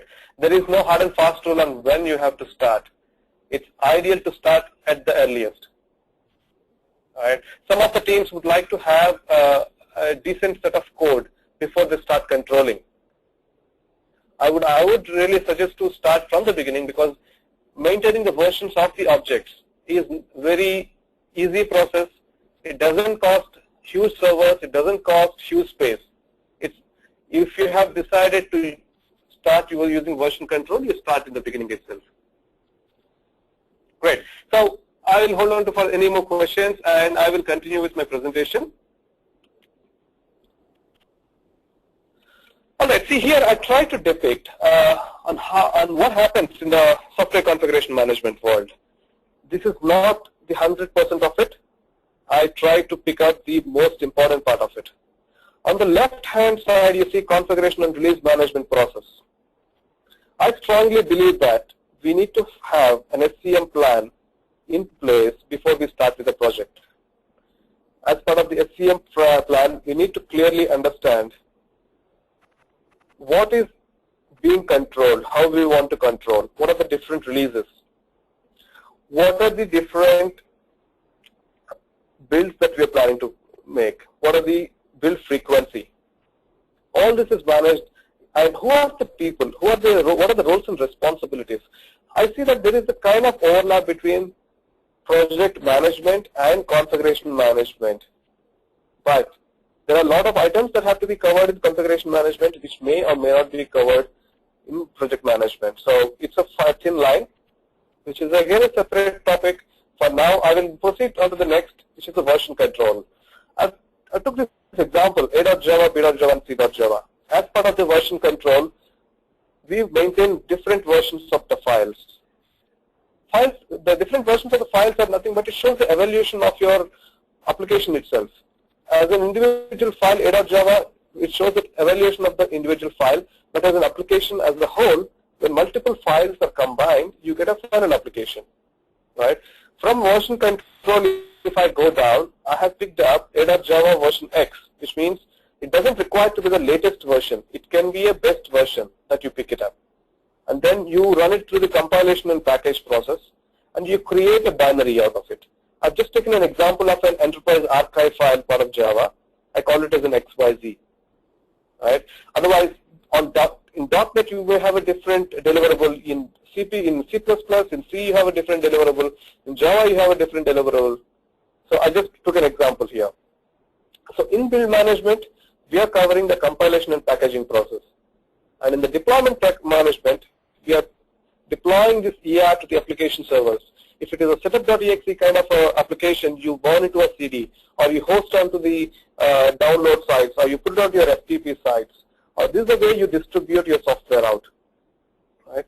And before going forward on this particular topic, this is a quite exhaustive topic, so I just want to give a pause and ask for a question which is related to this topic. I'm sorry, I'll open it for questions for any on this particular topic. The reason I'm trying to pause at some of these places is that these are quite exhaustive, and if I don't clear these questions, people may not find it valuable to move forward. Okay, so do you have any questions on this topic?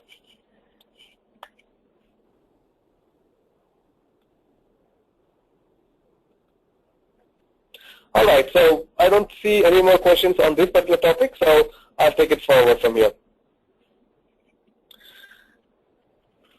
There are the different roles in the SCRM, and I'm sure within your organizations you would have heard of many roles. You would have heard of these roles like configuration engineer, configuration manager, build engineer, build manager, a configuration tools administrator, and some of the places the configuration management tools administrator are part of the infrastructure teams. The people who are doing the Windows and Unix administrations may also be doing the configuration management tool administration jobs. And you would also see these deployment engineers, build engineers, environment managers, the configuration management consultants. If you have heard of these roles, yes, this is what we're talking about. We're talking about software change and configuration management here. Right? And how is software configuration management is connected to the different parts of the application lifecycle. Right? We call it as application lifecycle management. I picked a few areas which are like core and which are getting connected to the configuration management. If you look at on your left side, you see requirements management, which is a very important aspect of the software development lifecycle in which you gather your requirements. And it's very important to have your configuration management connected to requirements management. Let me answer why. You have a requirement to say that the color of the box should be red.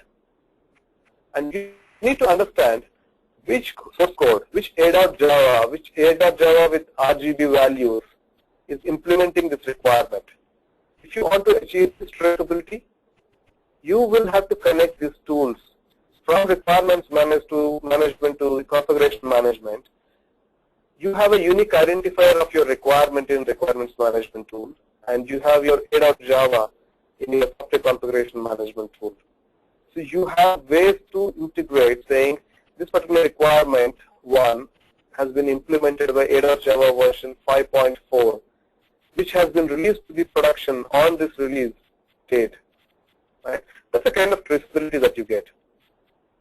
And when it comes to design and modeling, you have model files which are configuration controlled as part of the configuration management system. And I'm not covering the integrations between requirements to design, because the focus of this particular webinar is about software configuration management. Otherwise, we have an exhaustive list of integration across various areas. Between configuration management and quality management. In quality management, when I say quality management, I'm talking about testing. You have test cases which are being executed on the application that has been delivered out of configuration management as part of the build management. When you have the application coming out, when it's implemented, when it's installed into a machine, and when you try testing it, when you find a bug, you file that bug as part of your test management suite. Right?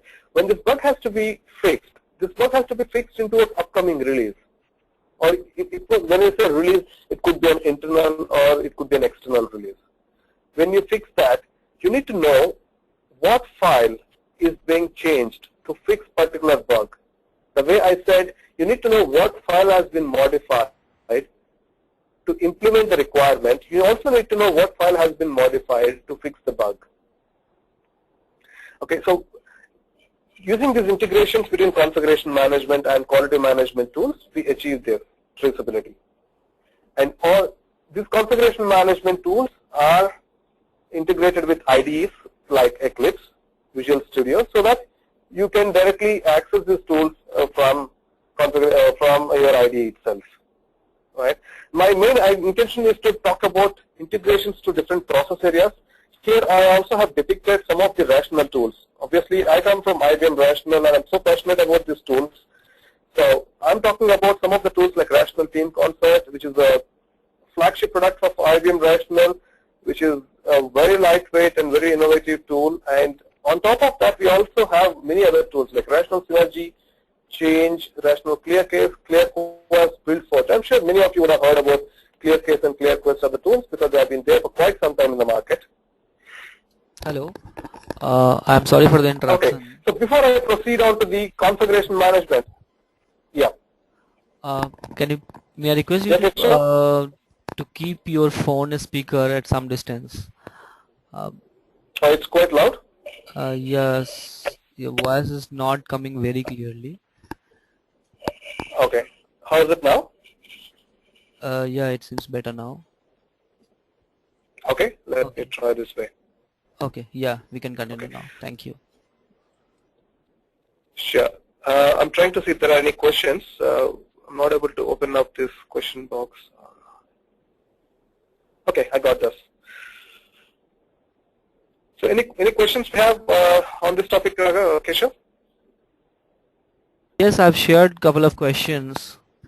Can you please look at them? Yeah, so the last question I see is, okay, I'll forward on received.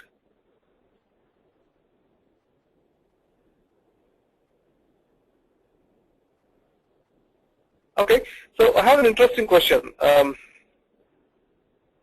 Isn't a developer's job to simply take care of configuration, etc.? Why my team should hire an outside person to manage version of my software?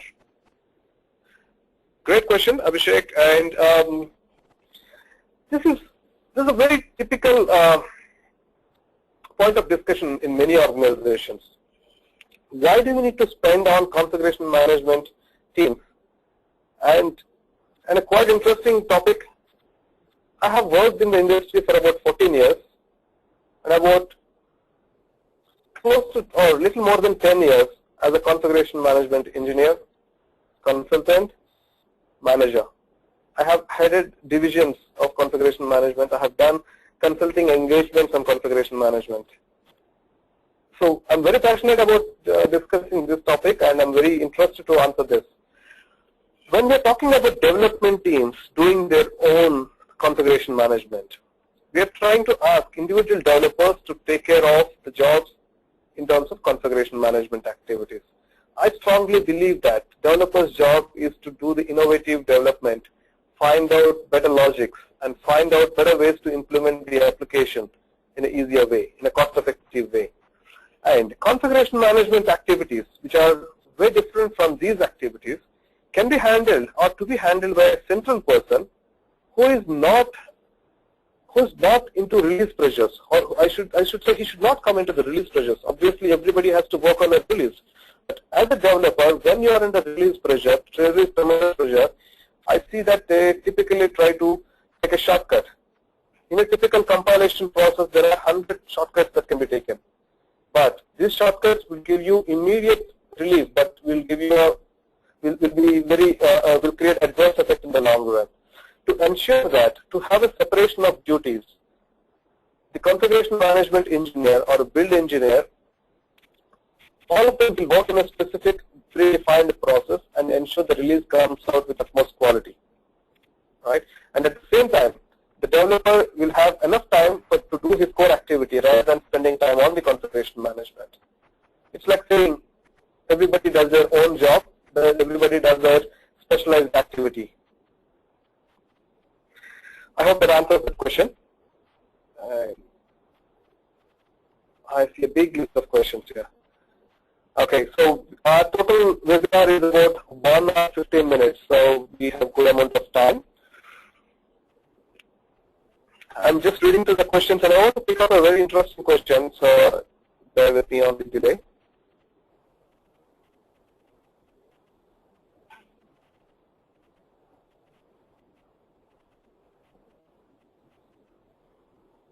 Okay, so looking at all these questions, it gives me a feeling that I have to create one more webinar to discuss in-depth of configuration management. I'm getting a lot of questions like how the ITAL config release capability process is aligned, right? And how to handle build management when you have multiple people. And as a small team and we don't have a separate SCM. Okay, I'll take this question. For the rest of these technical in-depth questions on configuration management, I would very soon come out with another webinar wherein we will get in-depth into each and every topic. If I pick up a topic like version control, that itself can be a topic for minimum 1.5 hours. Right? So let me pick up this question. It talks about as a small team also we don't have a separate SCM team. What are the minimum things we should version? As creating doc connections between request and code is a typical in the above scenario. Okay. Irrespective of the team size, I strongly believe that one person have to act as a configuration manager and understand what to be configured and what to be controlled. Once this understanding is clear, an SCM process has to be set, right? And there's nothing like what is minimum. It's all about what do you want to control and what it means by this control for you. What happens if you don't control? If you're going to lose the market share by not controlling and by delivering a wrong version of the software out, yes, you have to really invest, irrespective of your team size. You have to really invest on your configuration management, right? But if you think you have enough capability within the team and you have enough bandwidth, yes, maybe you could appoint one of the person as a part-time role into configuration management. Okay, let me pick up another question. Well, like this question, who can be a better configuration manager? A system manager or project manager? Interesting question. I have mentioned that I've been in the industry for about 14 years and all the while, throughout, except for the first 2 years. Okay, in my background, I have come from systems and network administration. I got into this configuration management when I didn't know anything about it. I was lucky to be selected. I have been trained. I got into this and I loved from there. I have never thought of moving out and I have not moved out from configuration management. So back to the question, who can be a better configuration manager? Anyone who can think of process. Anybody who can think of the tools that makes life easier. Anybody who can think of how to control the changes. They can be a good configuration manager. We will discuss on what are the skills required. During that time, we can see what skills closely match to a systems manager or a project manager. Right? When I say project manager, I would consider it as a person who doesn't understand the technology or who is non-technical. I would assume, or in my experience, all the project managers are highly technical, architect kind of persons who have moved into the project manager role. So when I get into the section of what it takes for anybody to get into configuration management as a career, we will discuss about this topic. I'm trying to look for further questions.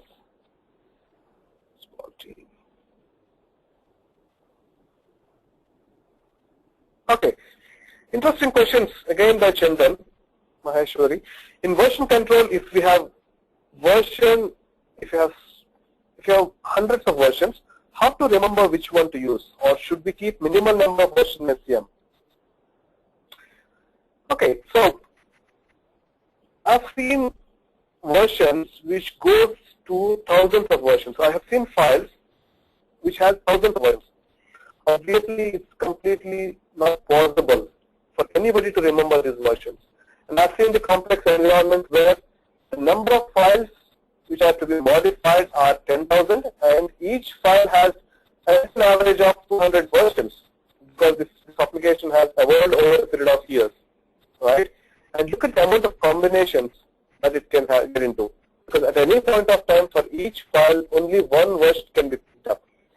All these problems are handled by our tools, right? There are various tools in the market which can help you version and which can help you pick up the right version for the build. When you say right version for the build, the tool is not going to decide on its own. The tool is going to decide based on certain directions given to that, based on certain rules and certain logic given to them, right?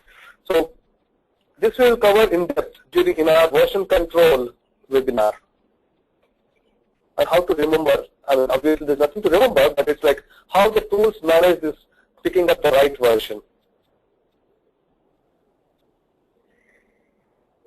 All right, so there are quite a number of questions, so I will park them for now, and we would go a little forward.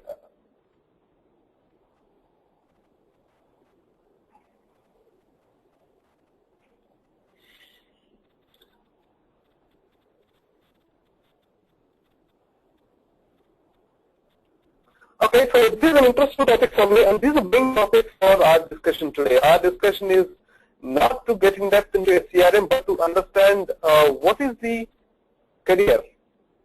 Okay, but this webinar, looking at the amount of questions or the types of questions I'm getting, I really feel that I have to conduct a webinar which takes us in depth into configuration management. I'm going to do that very soon.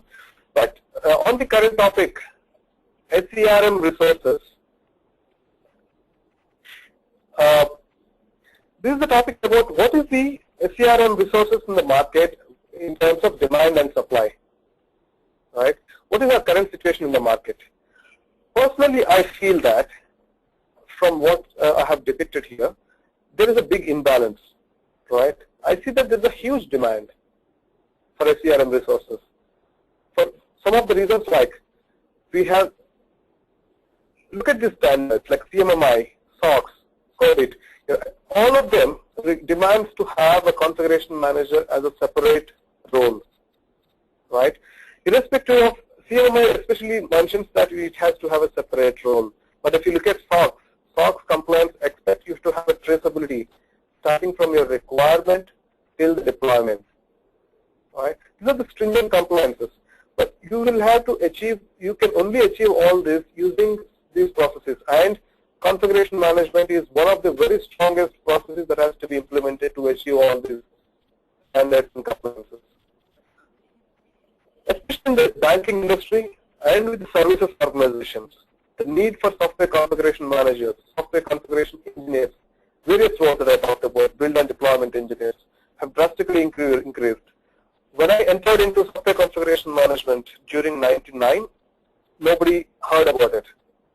But now, if you look at your job sites, there are lots and lots of jobs and configuration management at various levels. That really gives out why this on the demand of configuration management. On the other side, look at the supply of these configuration management resources. Where do you get these people from? If you want a set of 100 developers, they are available from the college.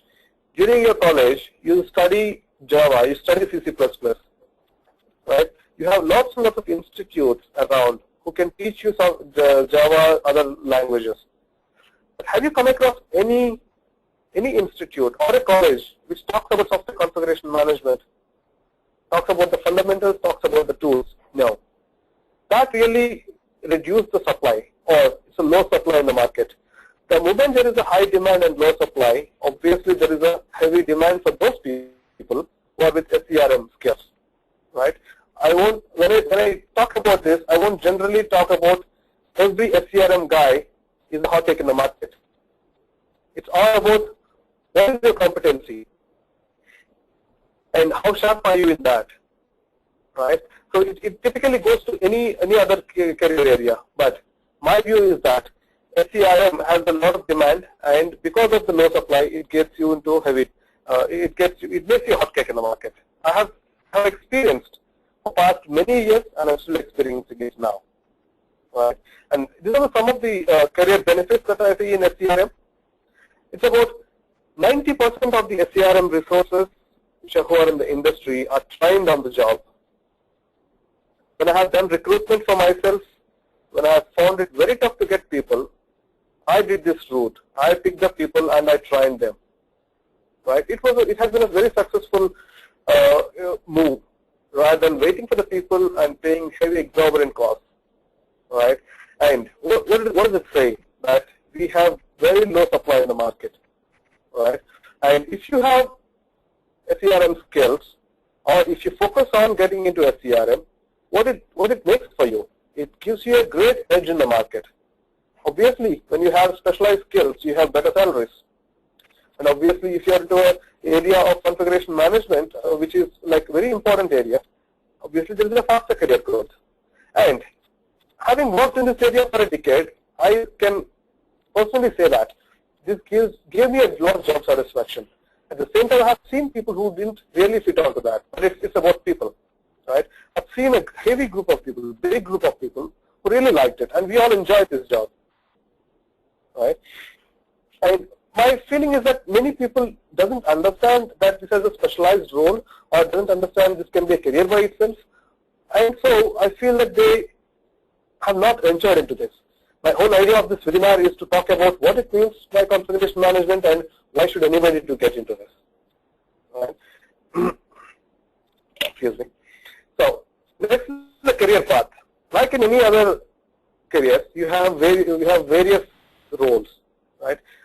Here I have mentioned it as an SCRM engineer. Within that you have multiple roles. You have you have tool administrators, you have build engineer, you have deployment engineers, you have environment engineer, and then you get into the next level of lead engineers, and you can manage the projects. And I've seen many services organizations. I'm sure a lot of people may be from services organizations. Many services organizations have this as a practice with few hundreds people who goes and delivers configuration management either as a consulting or implementation to their clients, right? So those divisions will have bigger roles like our project leaders, architects, and also into higher managements, right? And people can have configuration management as an add-on role to their existing roles. If you're a developer, if you want to pick up a CRM, that could be one very niche area, right?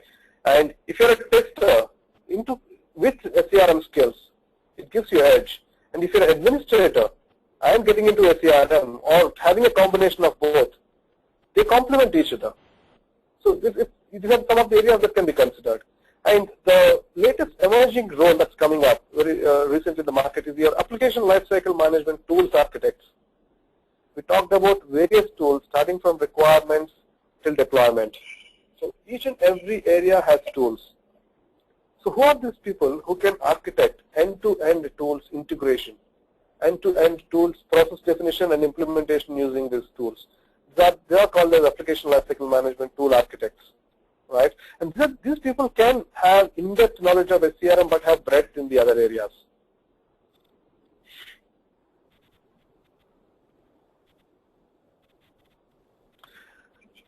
Okay, so this is the path to SCM career. This is something which I thought I had to put here. My view is that anybody who wants to get into SCM should have the basic programming knowledge, one RDBMS, operating system power user concepts. With this as a base, people can move on to the next level. It has to be a focused learning, obviously. We need to understand your software development lifecycle and agile concepts. Agile is something new which is coming up and which is pretty much taking over the market, and it's very important for everybody to understand this, right? And then later the SCRM concepts. And in-depth into each area: version control, change management, build management, and continuous integration.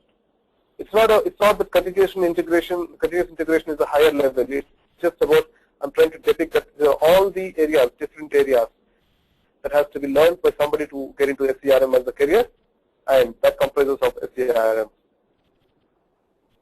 right?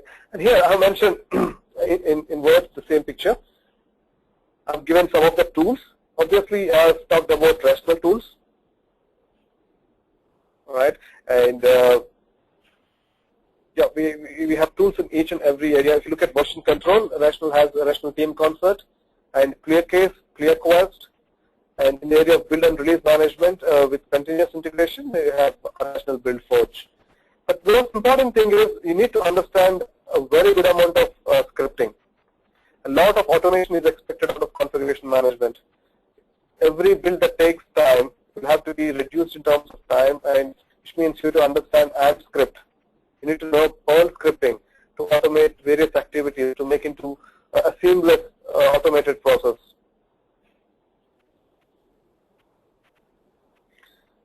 Okay, so I'll open it for the questions. I think this is a good amount of topic. I'll open it up for questions.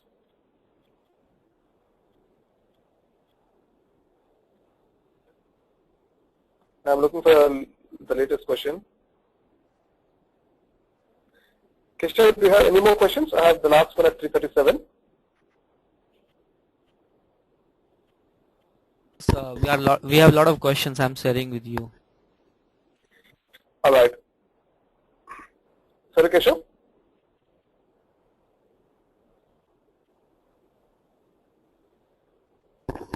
Yeah, I'm sharing the questions with you. Okay, great. Whatever questions I have till now, we have a lot of in-depth into the configuration management as a technical area, but let me pick up one of it before I get to the other questions. When we have same product deployed to multiple countries, then how version control can be managed efficiently, right?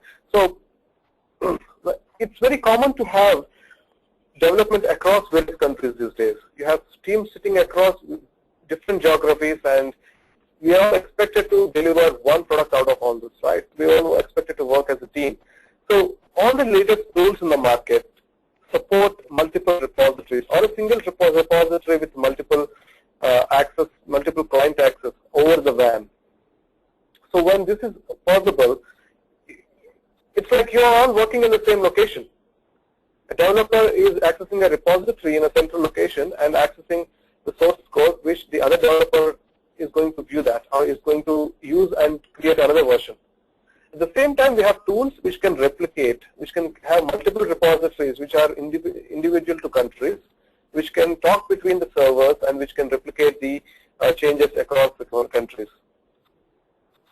I hope that answers the question.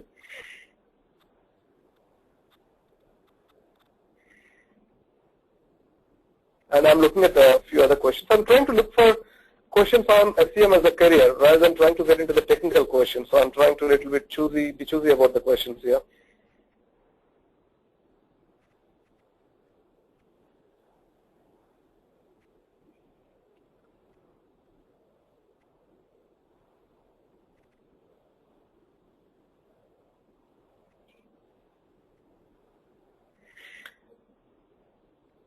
And some of those questions where I have skipped because of the time or as it's not related to the configuration management as a career, you can always contact me and we can discuss about that. Right? And in this session, I'm trying to more focus on the configuration management career questions. But I see a lot of interesting questions which I'm very much interested to discuss with those people who are posing those questions.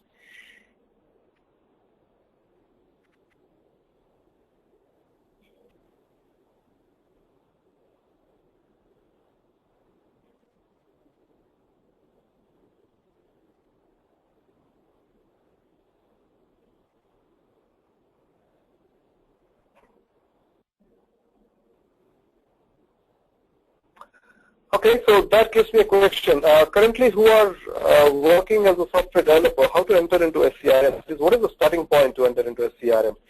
That goes back to my slide. If you look at my slide, let me take it back.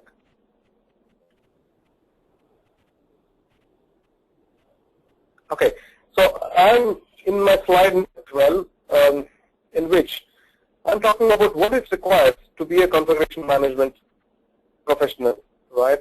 You need to have SCM concepts. You need to have version control tool knowledge. You need to understand bill management. You need to understand scripting. So if this is what expected for an SCMer, for a developer, I feel that it's quite easy for him to get into that, because developer, as part of his role, he would be doing a lot of programming, right? So scripting, I would say, is not different from programming. A little bit of understanding, or I should say a good understanding of configuration management tools, how it works, what is the configuration management concepts, right? How is it important, and what are the different tools involved in configuration management, right? Picking up one tool, one such famous tool, and then learning that particular tool. Picking up one build management scripting language, and picking up one automation. Doing this focused study, people can easily get into the configuration management. So that is for the question of how a developer can get into this configuration management. I feel it's a very generic answer that I've given. It holds good for anybody, even a tester. If he wants to get into configuration management, tester by his nature would have already done some kind of scripting to do the automations of his testing, right? And tester would also be with a lot of process knowledge in terms of why the testing as a process to be executed. So it's not that people doesn't want to do the process. It's just that people have to think about the process in the area of configuration management and do a focused study, and they can easily get into configuration management.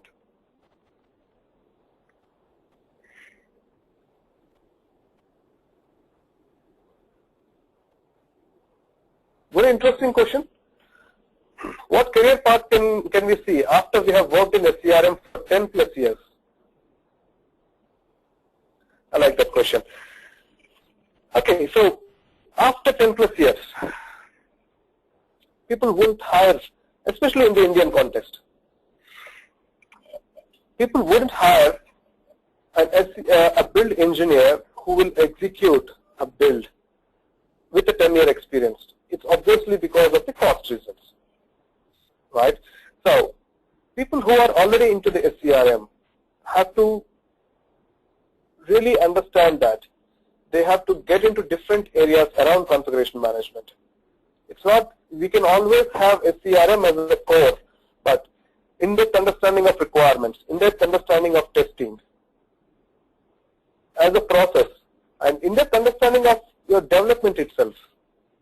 All right.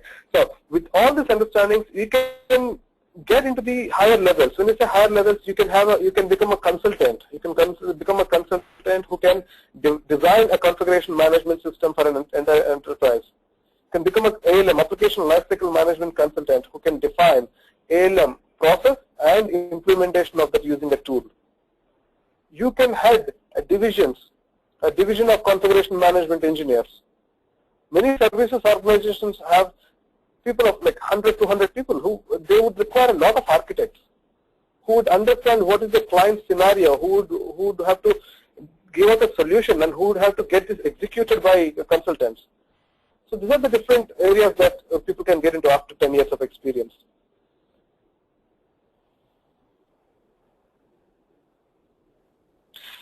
Okay.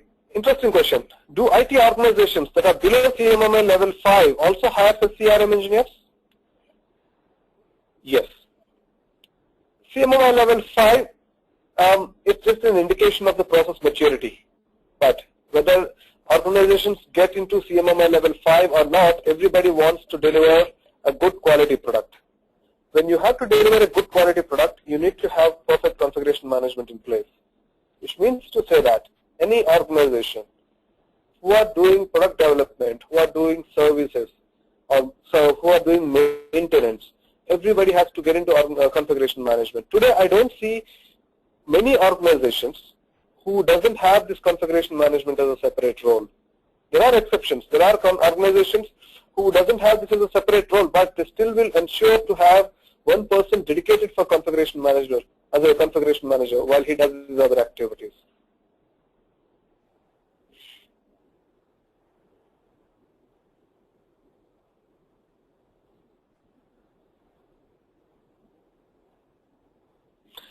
This question by Greece TG, is there any training at IBM for SCM? I'm sure it's a good question for me because I work for IBM, so I want to really talk about our training offerings.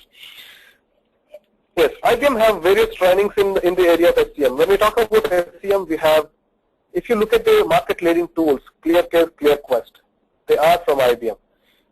The latest tools like Rational Team Concert, they are from IBM. Right? Latest tools like Rational Synergy, Rational Change, they're all from IBM. So we have public calendars. We also train people, train in their organizations. Yes, so we have, I will also post a link to our public calendar wherein you can look at the available trainings coming up, and then you can join in those trainings. And our tool trainings also covers SCM concepts.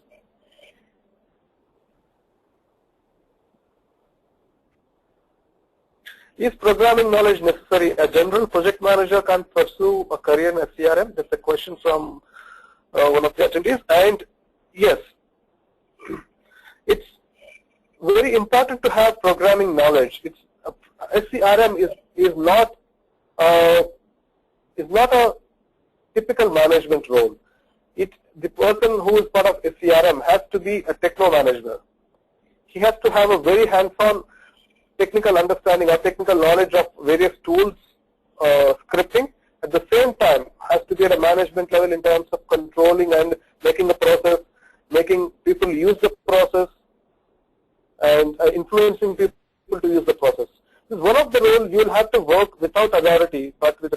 capability. And it's quite difficult to do that, but with proper management support, people can get into that. To answer it in a straightforward way, yes, you need a lot of technology to become a CRM, and so sorry, I missed that part. So yes, we need a lot of technology and technology background. But the specific question is programming knowledge necessary? Yes, as long as you understand the logic, as long as you can make the scripting, yes, you can do that.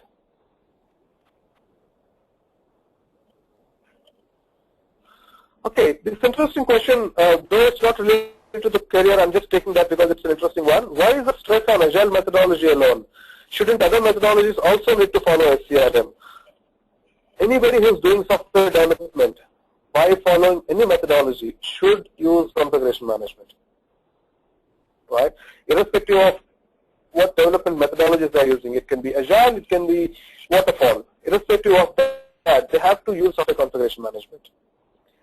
I don't see that there is, I mean, in agile there is a lot of continuous integration and automated builds and deployment, which has been being practiced since long. It's not that only because of agile people are getting into continuous integration. We used to call them nightly builds, right? But it's just I feel it's like a same old wine in a new bottle in the area of configuration management, at least.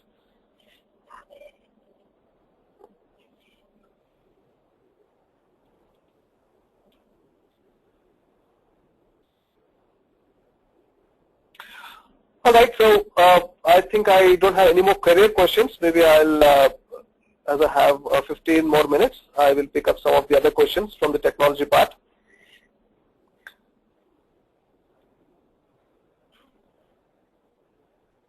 Okay, I have one question which I missed. How to switch from a particular profile to the CRM? Any course in the market or with experience it comes? So, okay, so I think I have quite answered this question.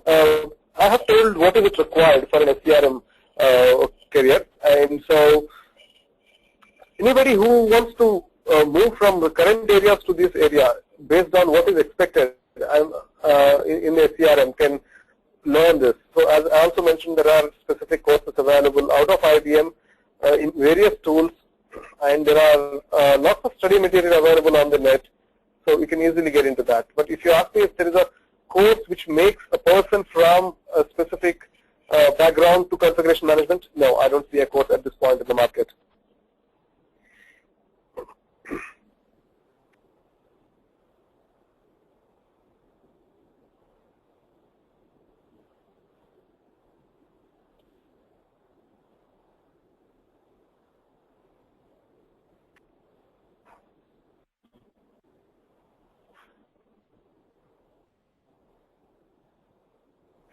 One question, will SCRM have flexibility to change according to organizational change?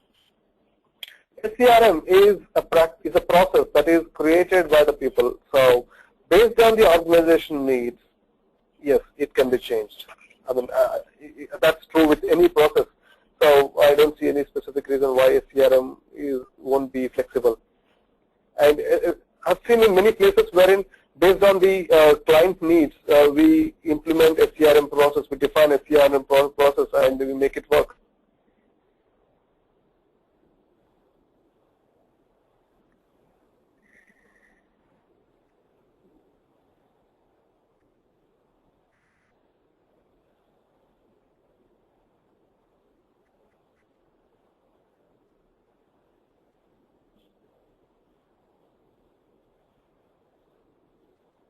Okay, so there is this question on the database change and configuration management. Right, all these days we are talking about typical software code changes, but we also have to manage the database code changes. There are tools in the market which can manage the database changes also. And if I cannot give the names of the tools over this webinar, so I just would like you to contact me offline or search on the net for database change and configuration management tools. They help you manage your database schema and internally the tables, procedures, etc. as any other file like a.java, b.java.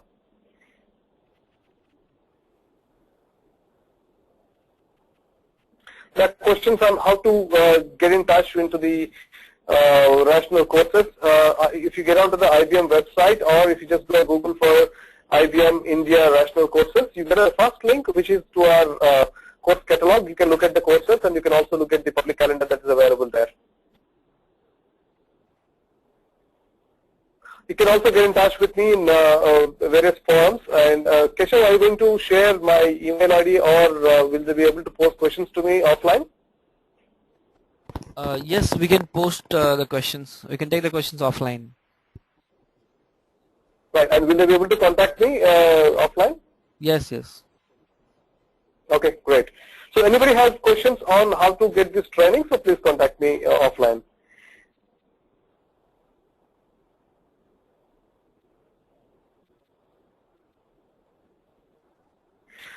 There's one question on how do we have any on-site opportunities in SCM role? Yes. So when I say on-site opportunities, I'm sure it would mean opportunities outside India. Most of the banking outside India, that is in countries like US, UK, predominantly are heavy on this software change and configuration management. It's an important activity for them, and it's an important process area for them. So there is a big demand, and a lot of services organizations have people who will be deputed onto the organizations outside India, who perform the build and release management activities, who perform process definition for organizations, and who do the trainings for the teams there. So obviously there's a lot of opportunities outside India too.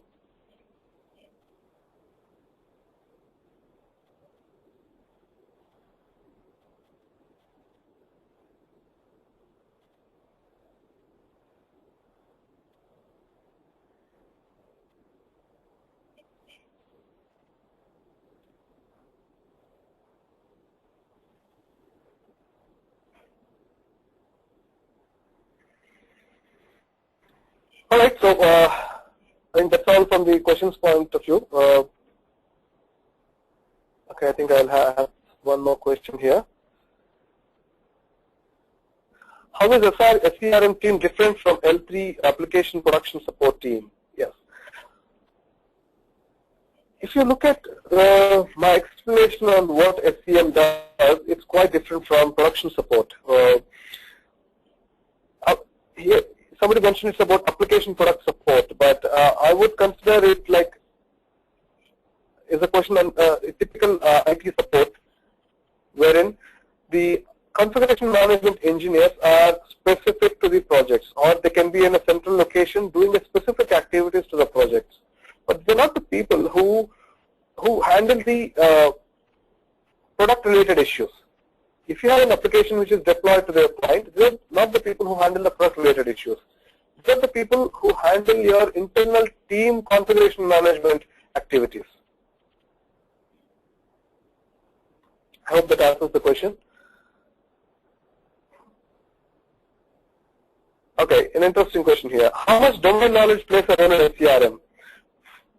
Whether a CRM changes between telecom, banking, pharma, etc. Very important question.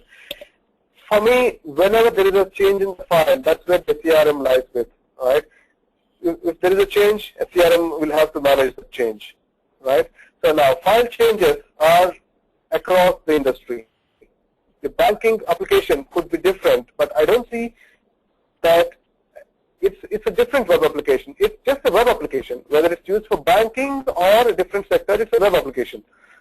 When it comes to configuration management, I don't see that it has to really differ. But in terms of specific standards, SOX compliance is very specific to banking. But at the end of the day, even a telecom company would like to have an integration clear between a requirement to change management to the configuration item. Though they call it in a different standard, the basic is same. So my view is that configuration management doesn't change based on the industry.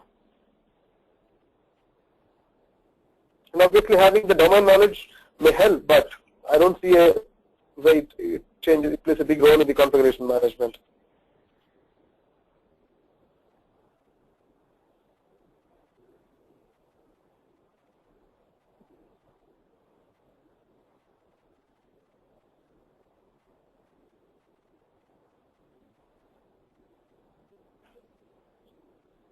I have also explained a lot in some of the articles. Maybe if you do a Google with my name, you would find my articles to see on what it takes to get into the software configuration management.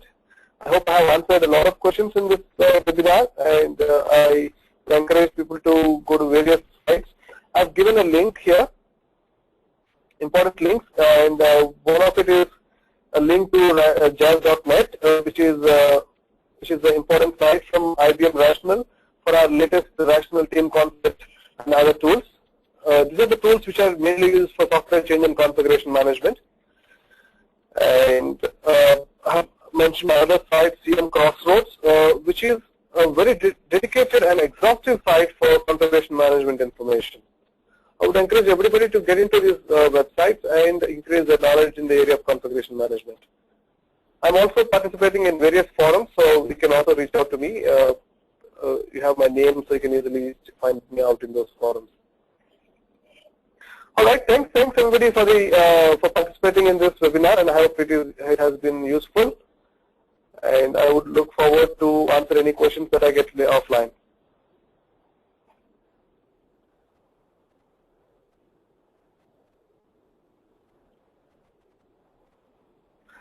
Okay, sir. Though there are a few more questions, but we can take them offline. Okay, great. We can conclude the session. Okay. Yeah. Thanks, everybody. And I am done. Okay, sure.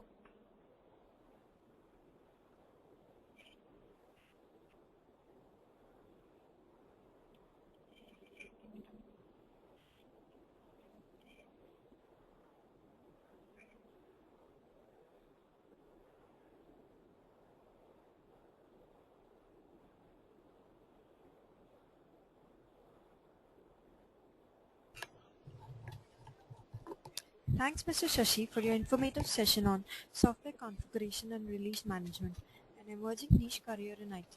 It was indeed an enlightening session. I would also like to thank our participants for their support for making this webinar a huge success. Gentlemen, the next session in TechGig webinars is happening today at 5 p.m. Topic for the webinar is how can tech entrepreneurs, B2B business utilize social media? Practical tips. We'll be having Mr. Sanjay Mehta, founder and CEO at Social Wavelength as a guest speaker. So I see you all at 5 p.m. Thank you.